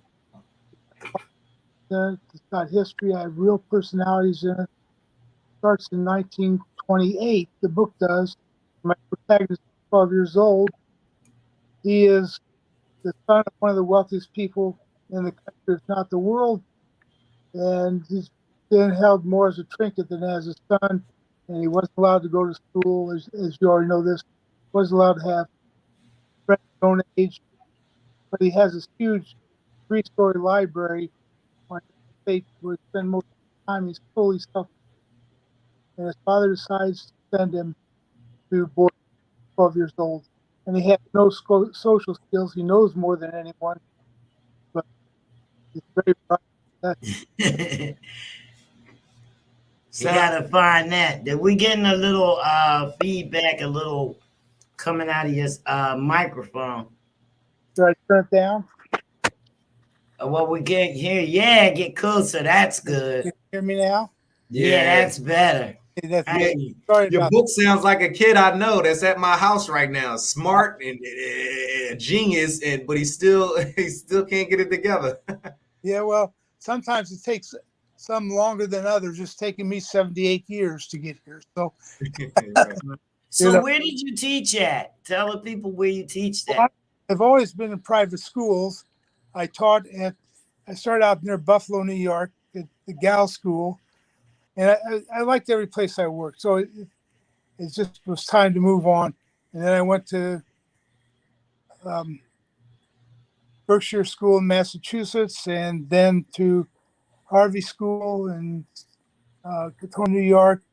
Then we moved out to Denver, Grayland Country Day, and then to Chattanooga, and I was there for 10 years. From there I moved to Fort Worth, and I was at Trinity Valley for 9 years and took a headmaster's job, which I didn't enjoy at all.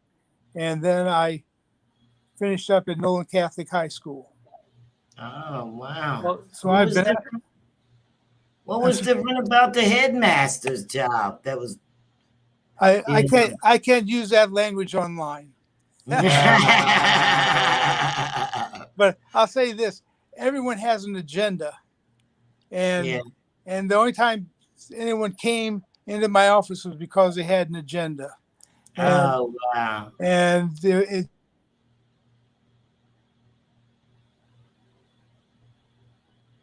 we lost you. We lost you. Are we still here? Now we got you. Now we got you. Good. We couldn't hear you for a minute. Yeah, well, the phone rang, and I didn't put it on airplane airplane mode because I've got kids and you don't have. So I try not to be out of touch. Yeah. I was one time my son got panicked about it, and he's 24, so I try not to ignore those things. Mm-hmm. And anyway, so that's what happened with me. The books are good. I've got 6 volumes out in the series. The 7th one is written.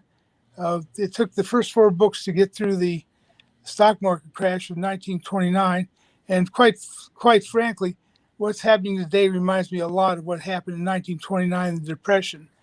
Book 5 begins the Depression, and I just have book 7 at the publishers. They should be out after the first of the year. Oh, wow. And I'm about halfway through, well, more than halfway through book 8. And I work on some other books at the same time, including the one that just came out this past year, The Ring of Truth. Mm-hmm. And it's my first fantasy book. It's very funny. It gave me a chance to use my warped sense of humor. And wow! So I can't wait to read that one. Yeah, well, a lot of people experience some of his humor. Yeah. Now, the fantasy book, you was able to take it to a whole nother level, right? Well, it happens contemporaneously, and we're on planet Earth. There's nothing off the planet. It's just that one of my protagonists, in this case, is 15 years old.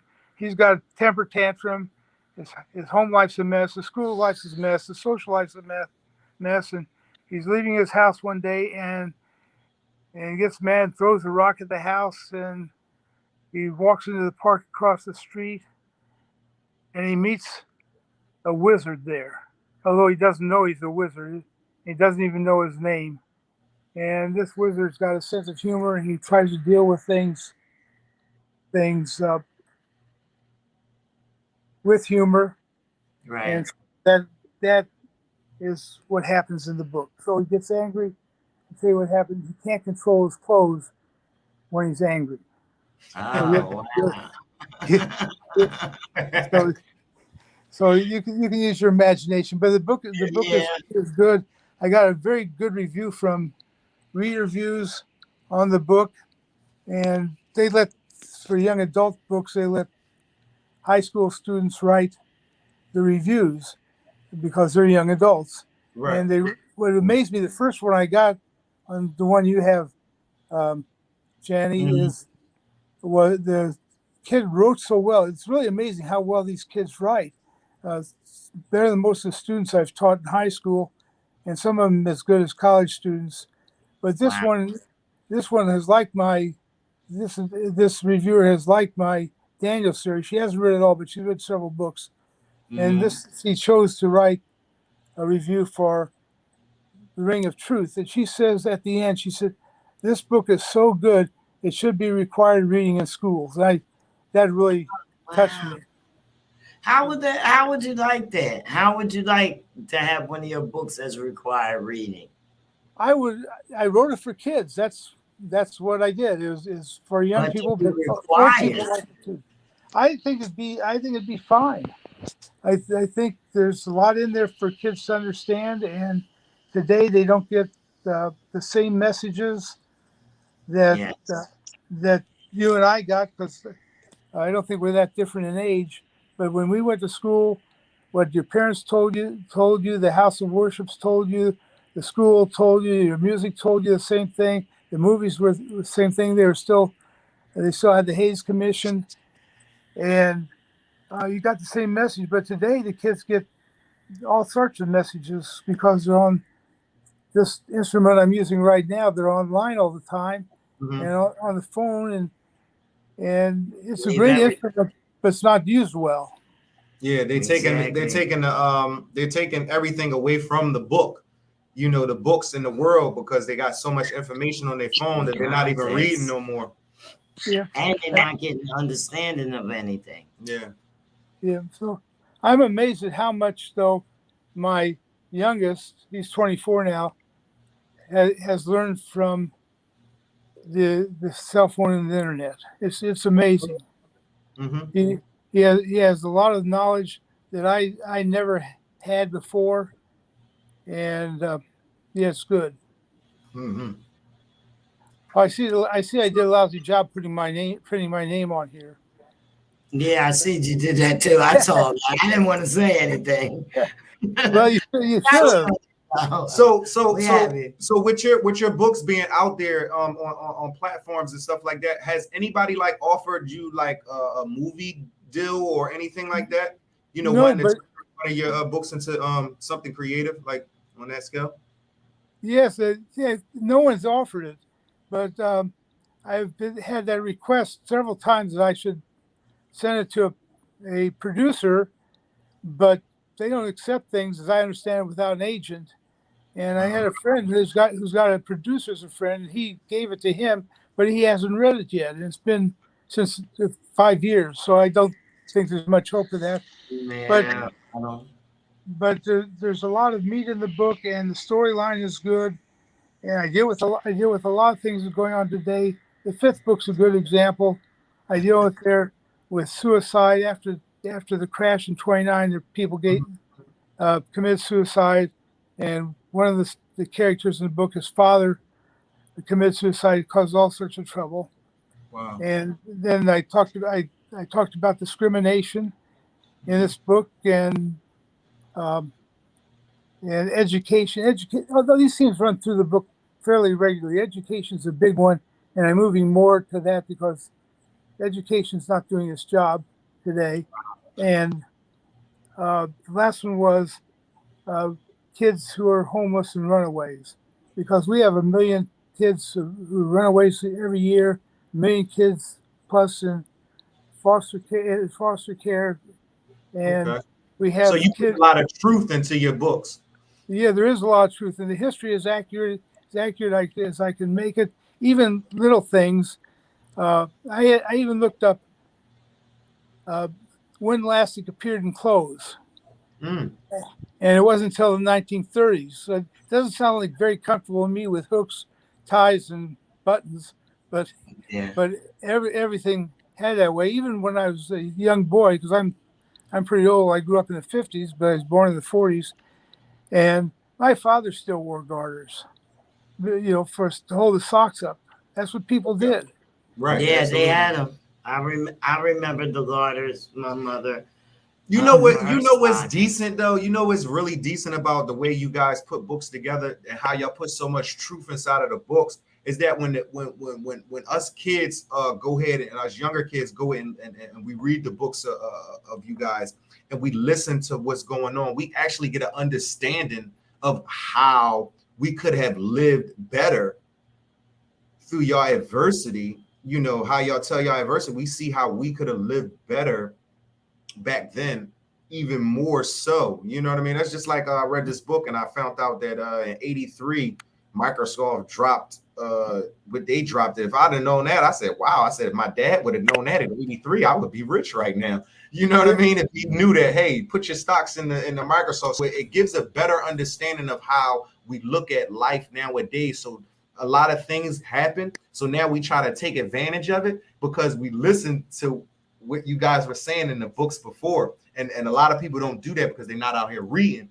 But I tend to do that because I've learned from books before. Hey, if I'd have did this a long time ago, this would have happened. So now what I do when I see things or I see something going on, I tend to, to do it because I don't want to miss out on anything or be that person and be like, hey, my kid read the book later on in life and be like, hey, my dad would have did that. We'd have been all right. I could have bought Berkshire half the way for $7.50 a share when I was 15, and now it's a couple $100,000 a share. Right. But if money doesn't mean all that much to me, if it did, I wouldn't have been a teacher. Right. But right. I see you wanted to teach other people, so then the more it was a better value of teaching people to learn more than it was to just go out and just get your own kind of money and just be all. Well, I understand the value of where you live. From the time I was a junior in college, that's all I wanted to do was to teach, and I would have done it for nothing if all things had been equal, But you have to pay your bills and take care of things, but. It was really a good experience. We have in my book, I will tell you that I have a lot of real celebrities in my book. Some were even alive when I was young, and I didn't know enough to contact them. But in the first book, I introduced Herbert Hoover, who I'm sure at least named Bernard Baruch and Jesse Livermore. You probably don't know the others, but these were important people in the times. And later on, I introduced people such as Adolph Fox, who made the failing New York Times the #1 paper in the country, and William C. Durant, who founded General Motors. There's a whole, but Will Rogers, and I really like these people. And one of the things that's happened in my book that people have told me is that they've had to find out more about these people that are mentioned in my book. Roger Babson's in there, who started Babson College and Weber College, and I think it was Parsons College, but didn't last very long. But his son was applying to Babson, so they wanted to know more about it. But there have been other people who've asked me about other characters, and they've gotten interested in learning about these people. Nicholas Murray Butler, who I didn't know. I'm sure you don't know either. He was the president of Columbia University for 43 years, and he was also president for Carnegie Institute of International Peace. Wow. And he got a Nobel Prize for that. In 1912, when Taft was running for president, his running mate died 3 days before the election. They put his name on it because he was probably the most famous person in the country. And he also ran for the Republican nomination in 1920 and 1928. I like the character. I like the person. I've never met him. I would like to meet him. He's a very strong personality. You either like him or you don't like him. And some of the students at Columbia put a poem in one of their publications that the first letter of each line, reading down, spelled out the sentence, Nicholas Murray Butler is a horse's ass. Oh, wow. And Isn't that like a saying, right? It's a saying. I forget how they say it. The way it's spelled out. I remember that. I actually remember that. It's like a word. Yeah. It's like a whole name. Yeah, but this was a whole sentence, and he made him get them all back and tear out the page. So, so coming up, I like to ask this question before you get in too deep. Okay. With all of the books that you write and you've read, who inspired you to become, Oh, that is really a hard question. I sent an application to an agent, and I had like 20 authors there, but it's not just authors. There's music too. You'll find in my earlier books, there's always some reference to music. Okay. Al Jolson, they see Al Jolson perform, and then they go down south with Bernard Baruch on his estate in Columbia, South Carolina, it's called Okay, I'm having a senior moment now. It'll come to me. You're But doing anyway, good. he's got a state, and in South Carolina, the um, all the southern states had a depression going from the end of World War One. It was a picture of the future after the crash, and Bernard Baruch invited Daniel and his retinue down to see it for themselves, so they could talk about it. And Will Rogers joined them, and they saw that in that time period, that decade, uh, 647 banks failed in South Carolina alone. People lost everything in the banks because of failure.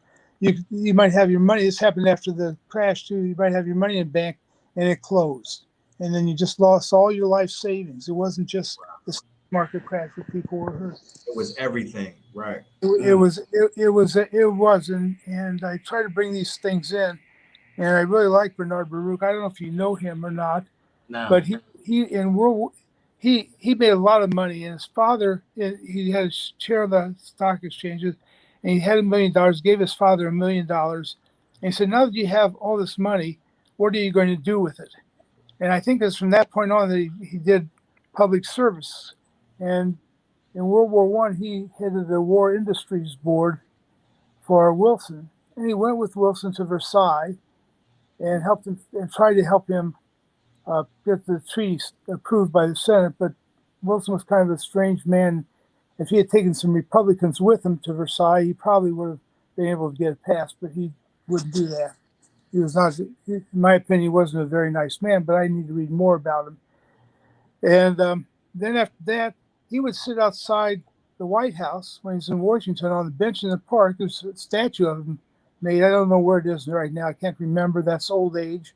But anyway, they made a statue of him sitting on the park. And when the president wanted to see him, he'd come out and wave to him and motion to come in.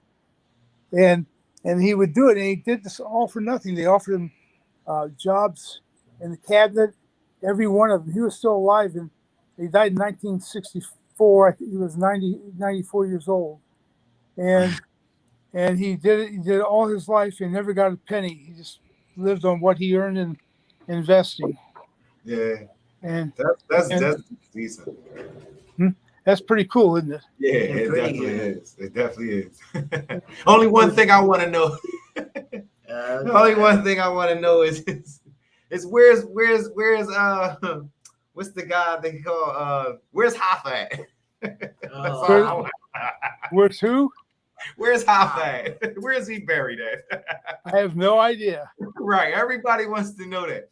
But no, that's prolific with the things that you're saying, and the way you introduct all that into your books, and and with that being said, that leave characters having spinoffs. And from what I'm getting from the college kids is that when they go and they study the different characters and stuff inside of your books, then that means do you ever do spinoffs with the characters if somebody really likes the characters or anything like that? Well, I've covered 1 year and a half. I'm in 1930, started 1928. So I take my time going through here because I have several things to talk about in here. I have to talk about Daniel's life and his family. I have as a student and his friends, and he speaks publicly.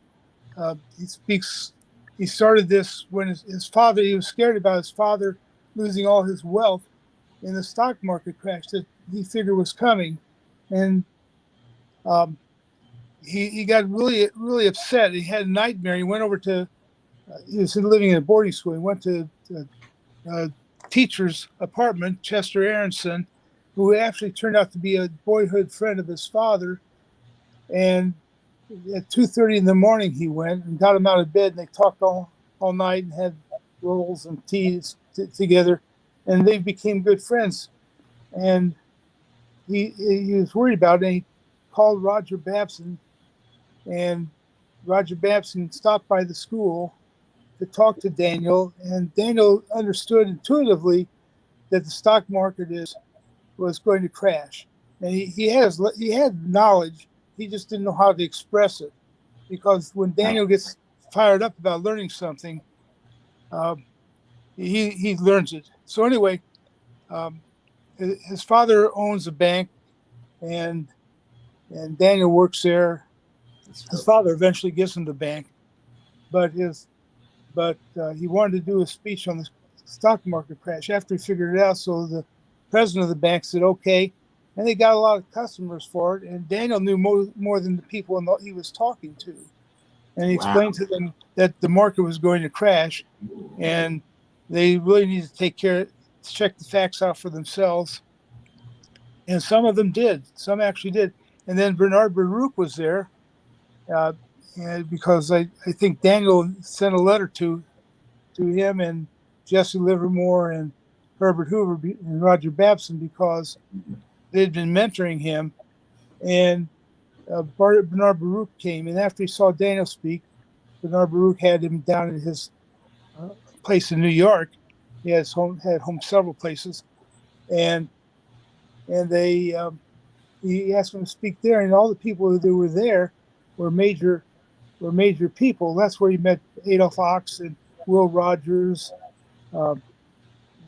William C. Durant. Some of the people I've already mentioned, and these people are really, really interesting, and they listened, and they only 2 people agreed with him, but he won the respect speaking, and then he did another one at the bank, and he was invited to Harvard to speak, and the president came down to hear what he was getting, because Jesse Livermore and Roger Babson told him that he really needed to have Daniel speak at his college, and so all these celebrity people were supporting him, and he was on Will Rogers' show regularly, and Will Rogers took him and his retinue out to California where he lived, and he did a show from there, and also he did another show with all the Hollywood celebrities. Okay. So he gets around over this period of time. He made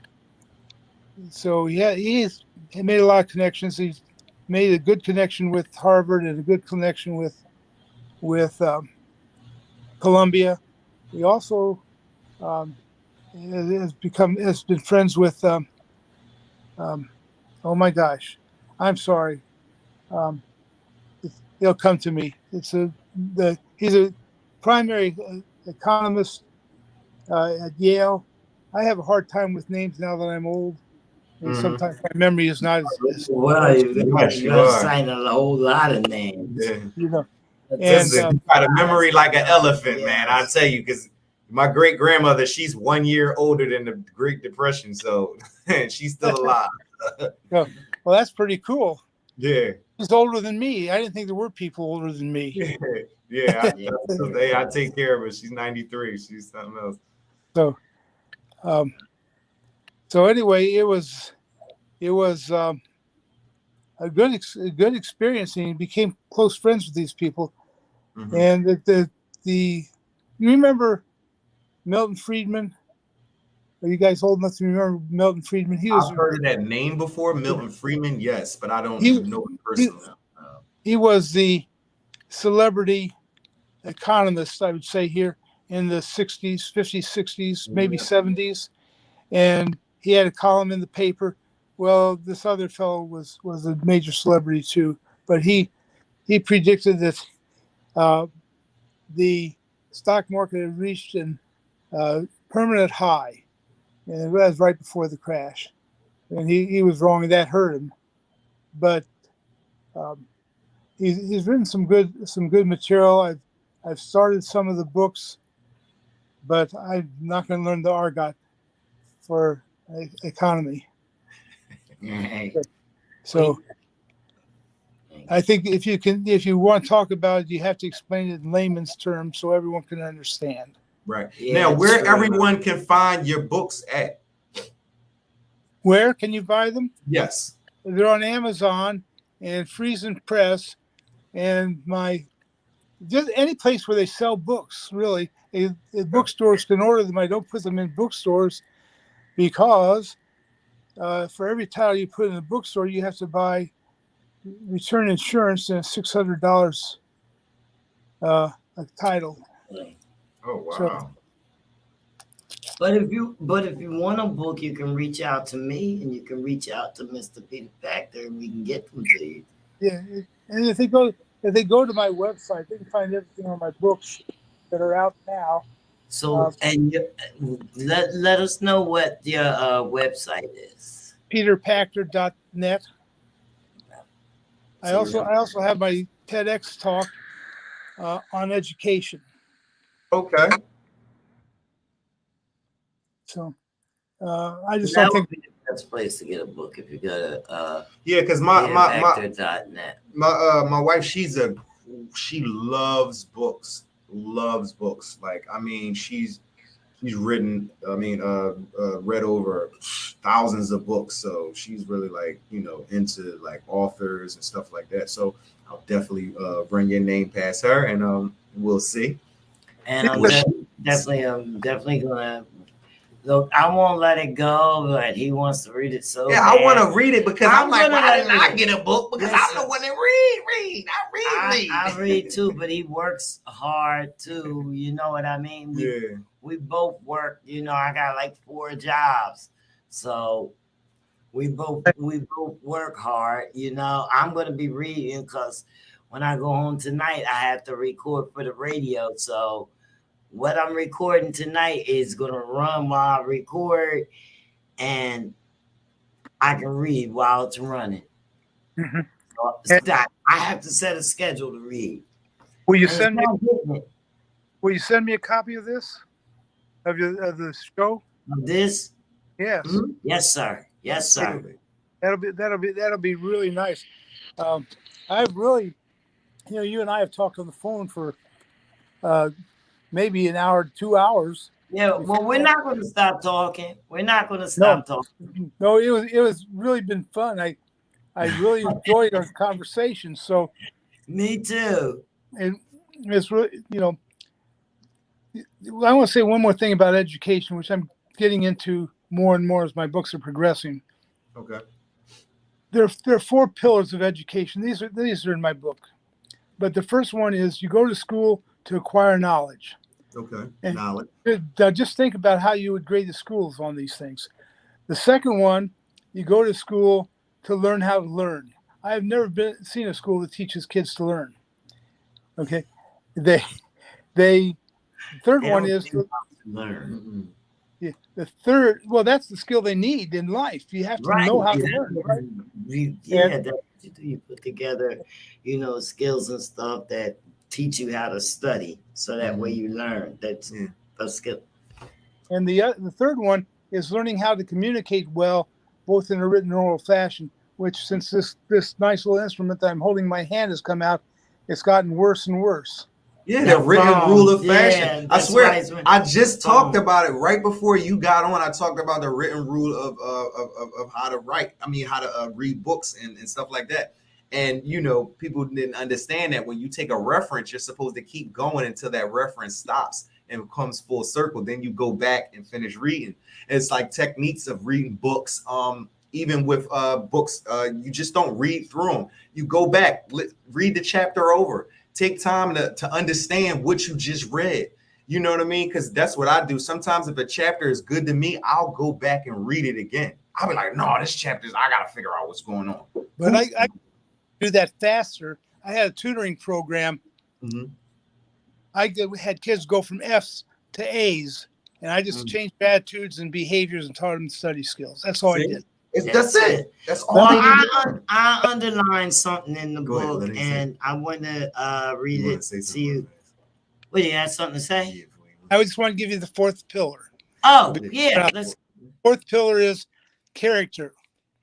People who are educated doesn't mean you have a degree or a diploma or anything like that. It means that you have character. And I see a lot of people walking around in our society today that have no character. Okay. Exactly. So knowledge, book knowledge. So you got knowledge, you got learning how to learn. The third one is learning to communicate well. Right, communicate well. And then the 4th one was the study. And the 4th one is character. Character. So that's what you just said. Oh, okay. All right. Character. All right. Got it. All right. My opinion is the hallmark of an educated person. That's my opinion. Okay. Hallmark But you'll of it. find it on my TEDx speech on my website. Yeah. Good. Now, in the book, I had underlined this certain part. It was like actually when I was reading it, certain things was going on around me. Just we're going to just leave it at that. So it says how you respond to something bad or good that happens to you through no fault of your own is your responsibility. You have that control. You choose your response. It is then that it is your responsibility to make good decisions. Can you define that? And kind of fun. I know what it means, but I want the people to hear what, because you wrote that.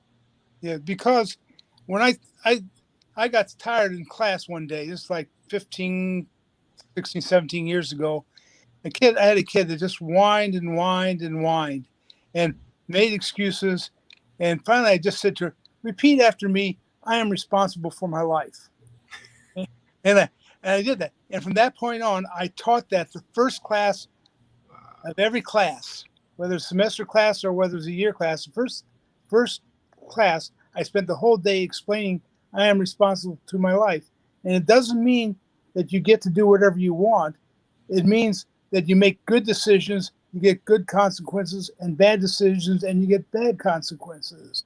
And sometimes the kids ask me, so what if something happens, what if something bad happens to you, from which you had no control? It's still your responsibility because you make have to control how it. you're responding. Attitude is about the only thing you have control of in your whole life. Yes. Absolutely. And, That's it. and so that's what it was. And you know what, Janny? Yes. After I did that in class, I hardly ever got a call from a parent. I'm serious. One saying. Wow. When the kids understood it, they took the responsibility. And if someone came to my class or another teacher's class, as it turned out, someone in my class and in another teacher's class, someone from my class and another teacher's class would say, read my lips. I'm responsible for my life. And repeat that. I'm responsible for my life. And they did on the athletic field too. And it really changes everything. Yeah. You can't blame someone if you're taking responsibility. If you're making That's right. It's no one's fault but yours. No one's fault but yours. And then another one, it says, because you have chosen to be different, you're going to have greater challenges right now and throughout your life, and you will have to make other difficult decisions. I get that. So, I mean, that was, when he was dealing with Blake and whatnot. He doesn't know who Blake is. He was dealing with Blake. So when he had decided that, Blake was going to kick his ass and he had to take what he had to do, take. Right. Sometimes you're going to face these difficulties, and that goes back to how you react to it. Yes, it is. And we're not reacting very well in our society. No, we're not. No, we're not. There's too much going on. It bothers me. I wrote these books because I think they're important today. And I put I didn't change the history. I mean, the fiction is, but the real people are real. And I tried to represent them as I saw them after reading their biographies. But it's important to show respect. We were much more civil, even in the civil rights movement, than we have been today, and we were able to disagree without getting violent. And I just never thought about civil rights because I had friends who were black and of different religions, and I just didn't care. I was glad that Martin Luther King said, "We judge them not by the color of their skin, but by the content of their character." And I don't know what happened to people remembering Martin Luther King, but they surely don't do that. They don't respect one another.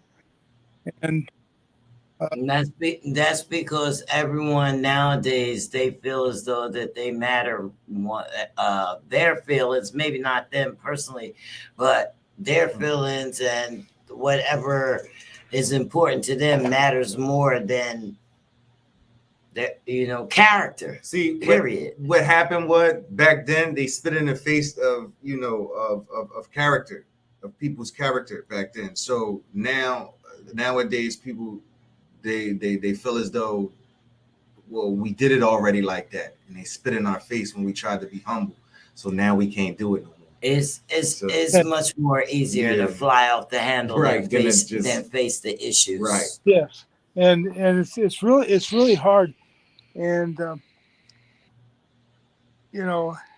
I lived in a time where there were segregated issues and there were prejudice against different religions.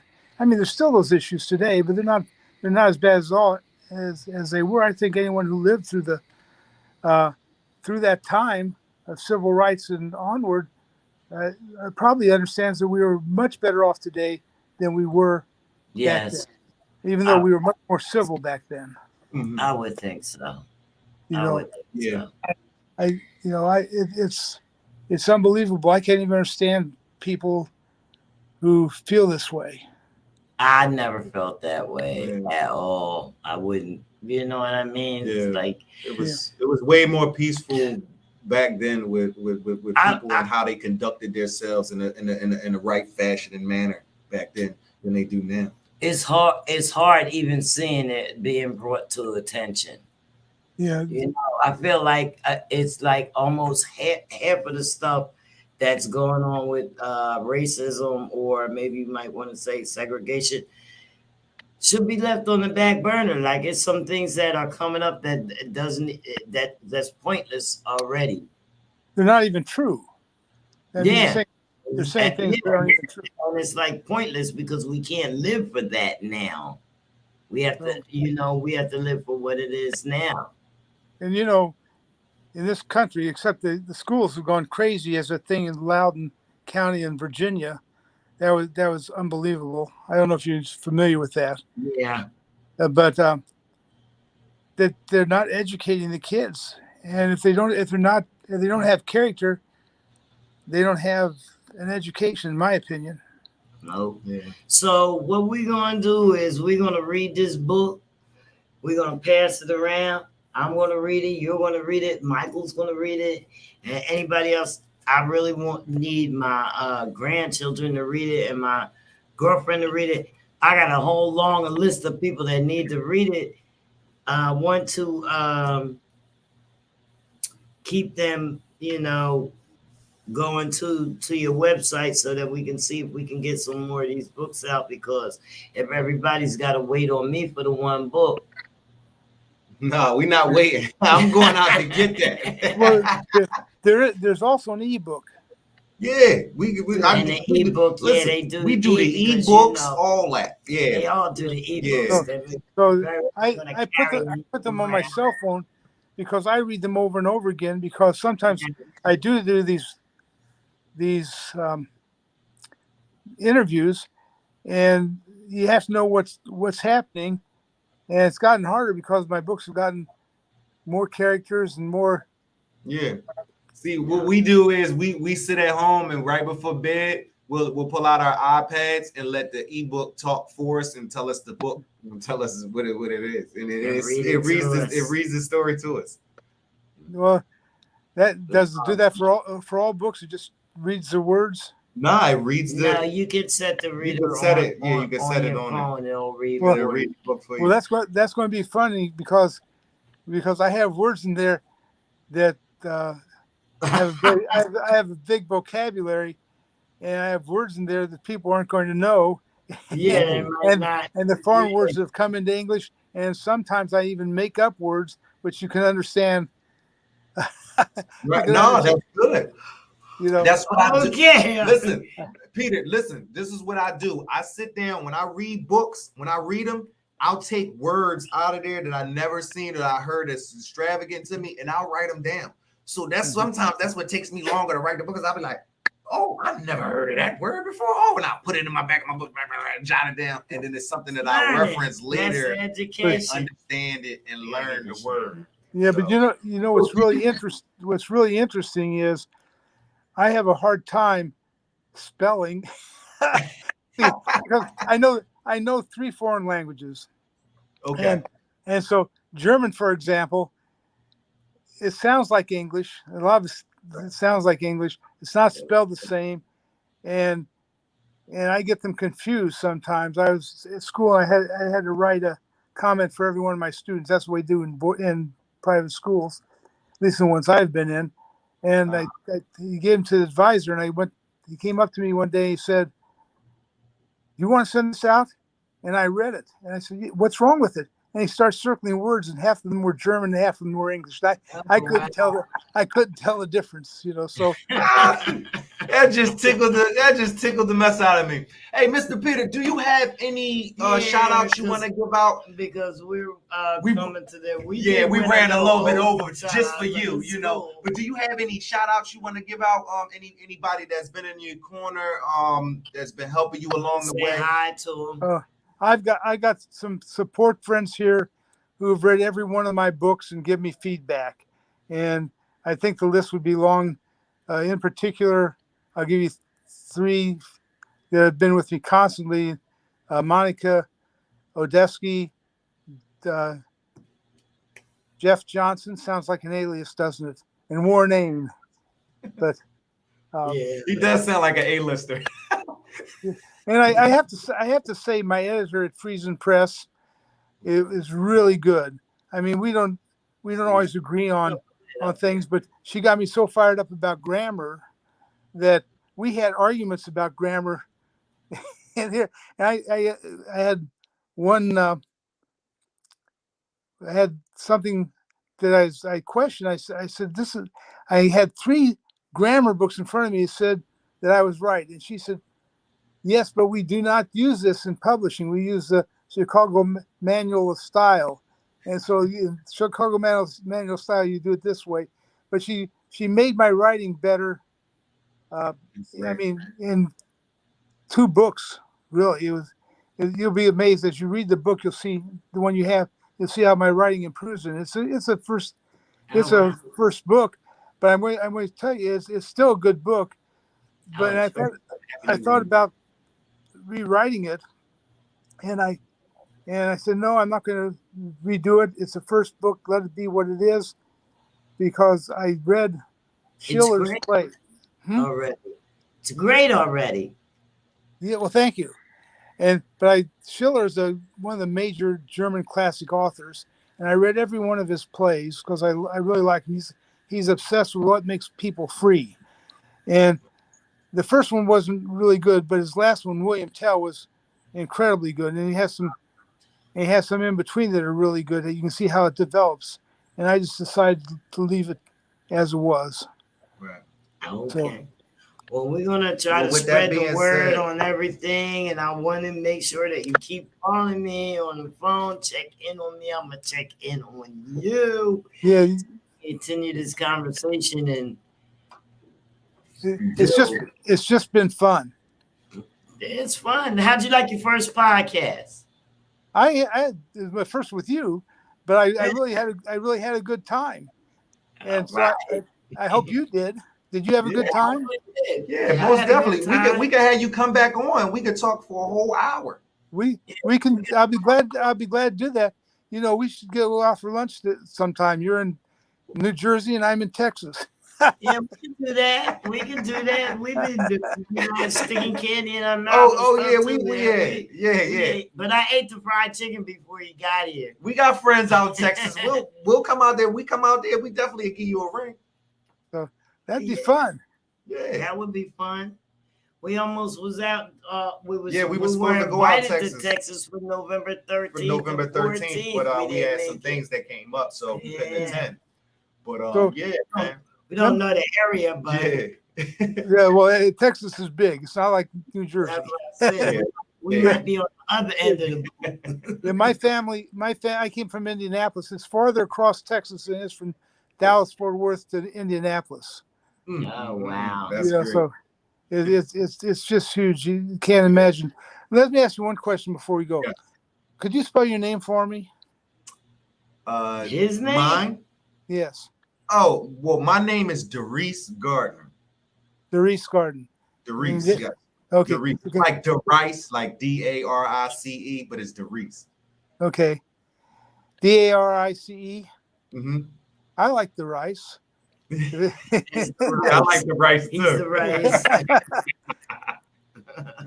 But I'm an English major. I went to college, so I did English major.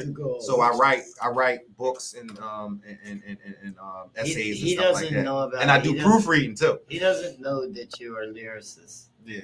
He doesn't know anything that you do. I do proofread. I check some of my my wife's she goes to St. Joe's for horticulture. So when she brings her papers home, I'll proofread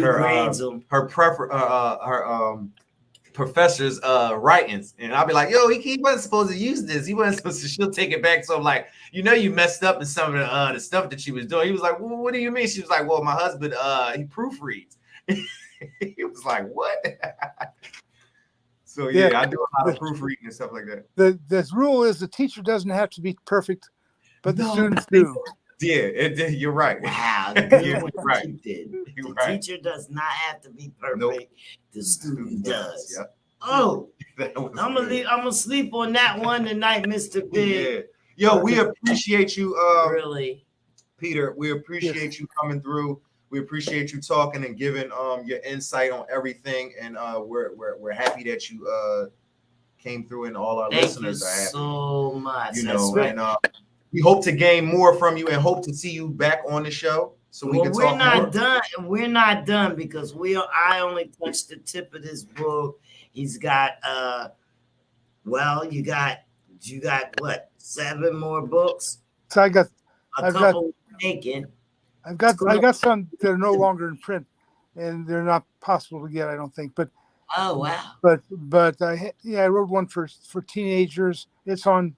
You can find that on ebooks, but it's not, hard copy is not available anymore. Well, we definitely want to see if we could get some of your books in our book library here at WCMD. Yeah, absolutely. It'd be a great building factor for some of the children, for the kids in the academy, in the Yeah. dance classes and stuff like that. This is because we're here. This is a community center. So I don't think.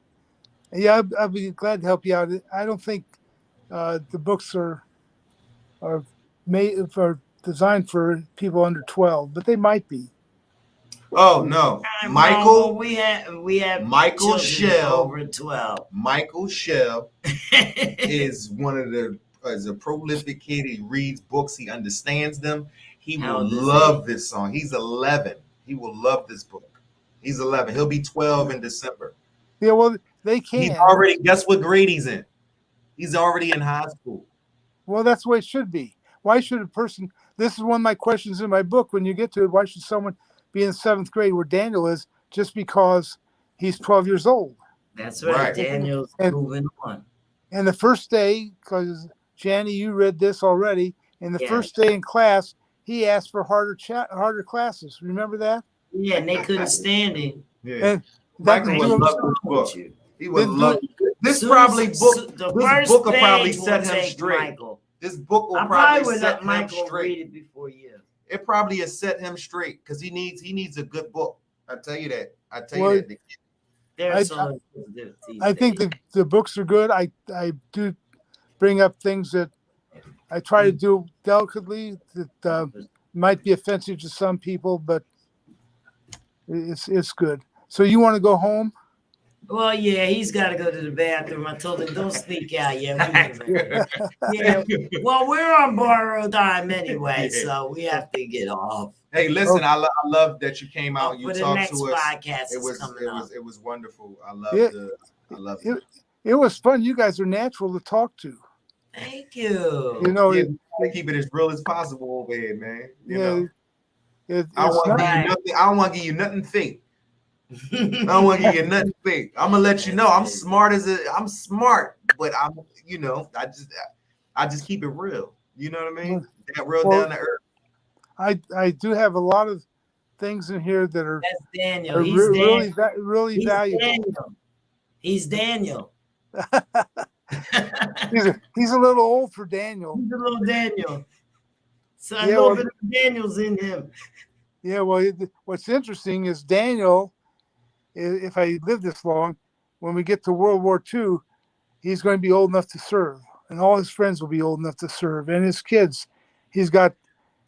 Well, in the book I'm writing, he's getting kids 7 and 8, and he's Oh, 13. wow. He's 13 years old, and the court let him adopt kids who are older than he is. Oh wow. No, So wow. that's book 6, and I really like that book because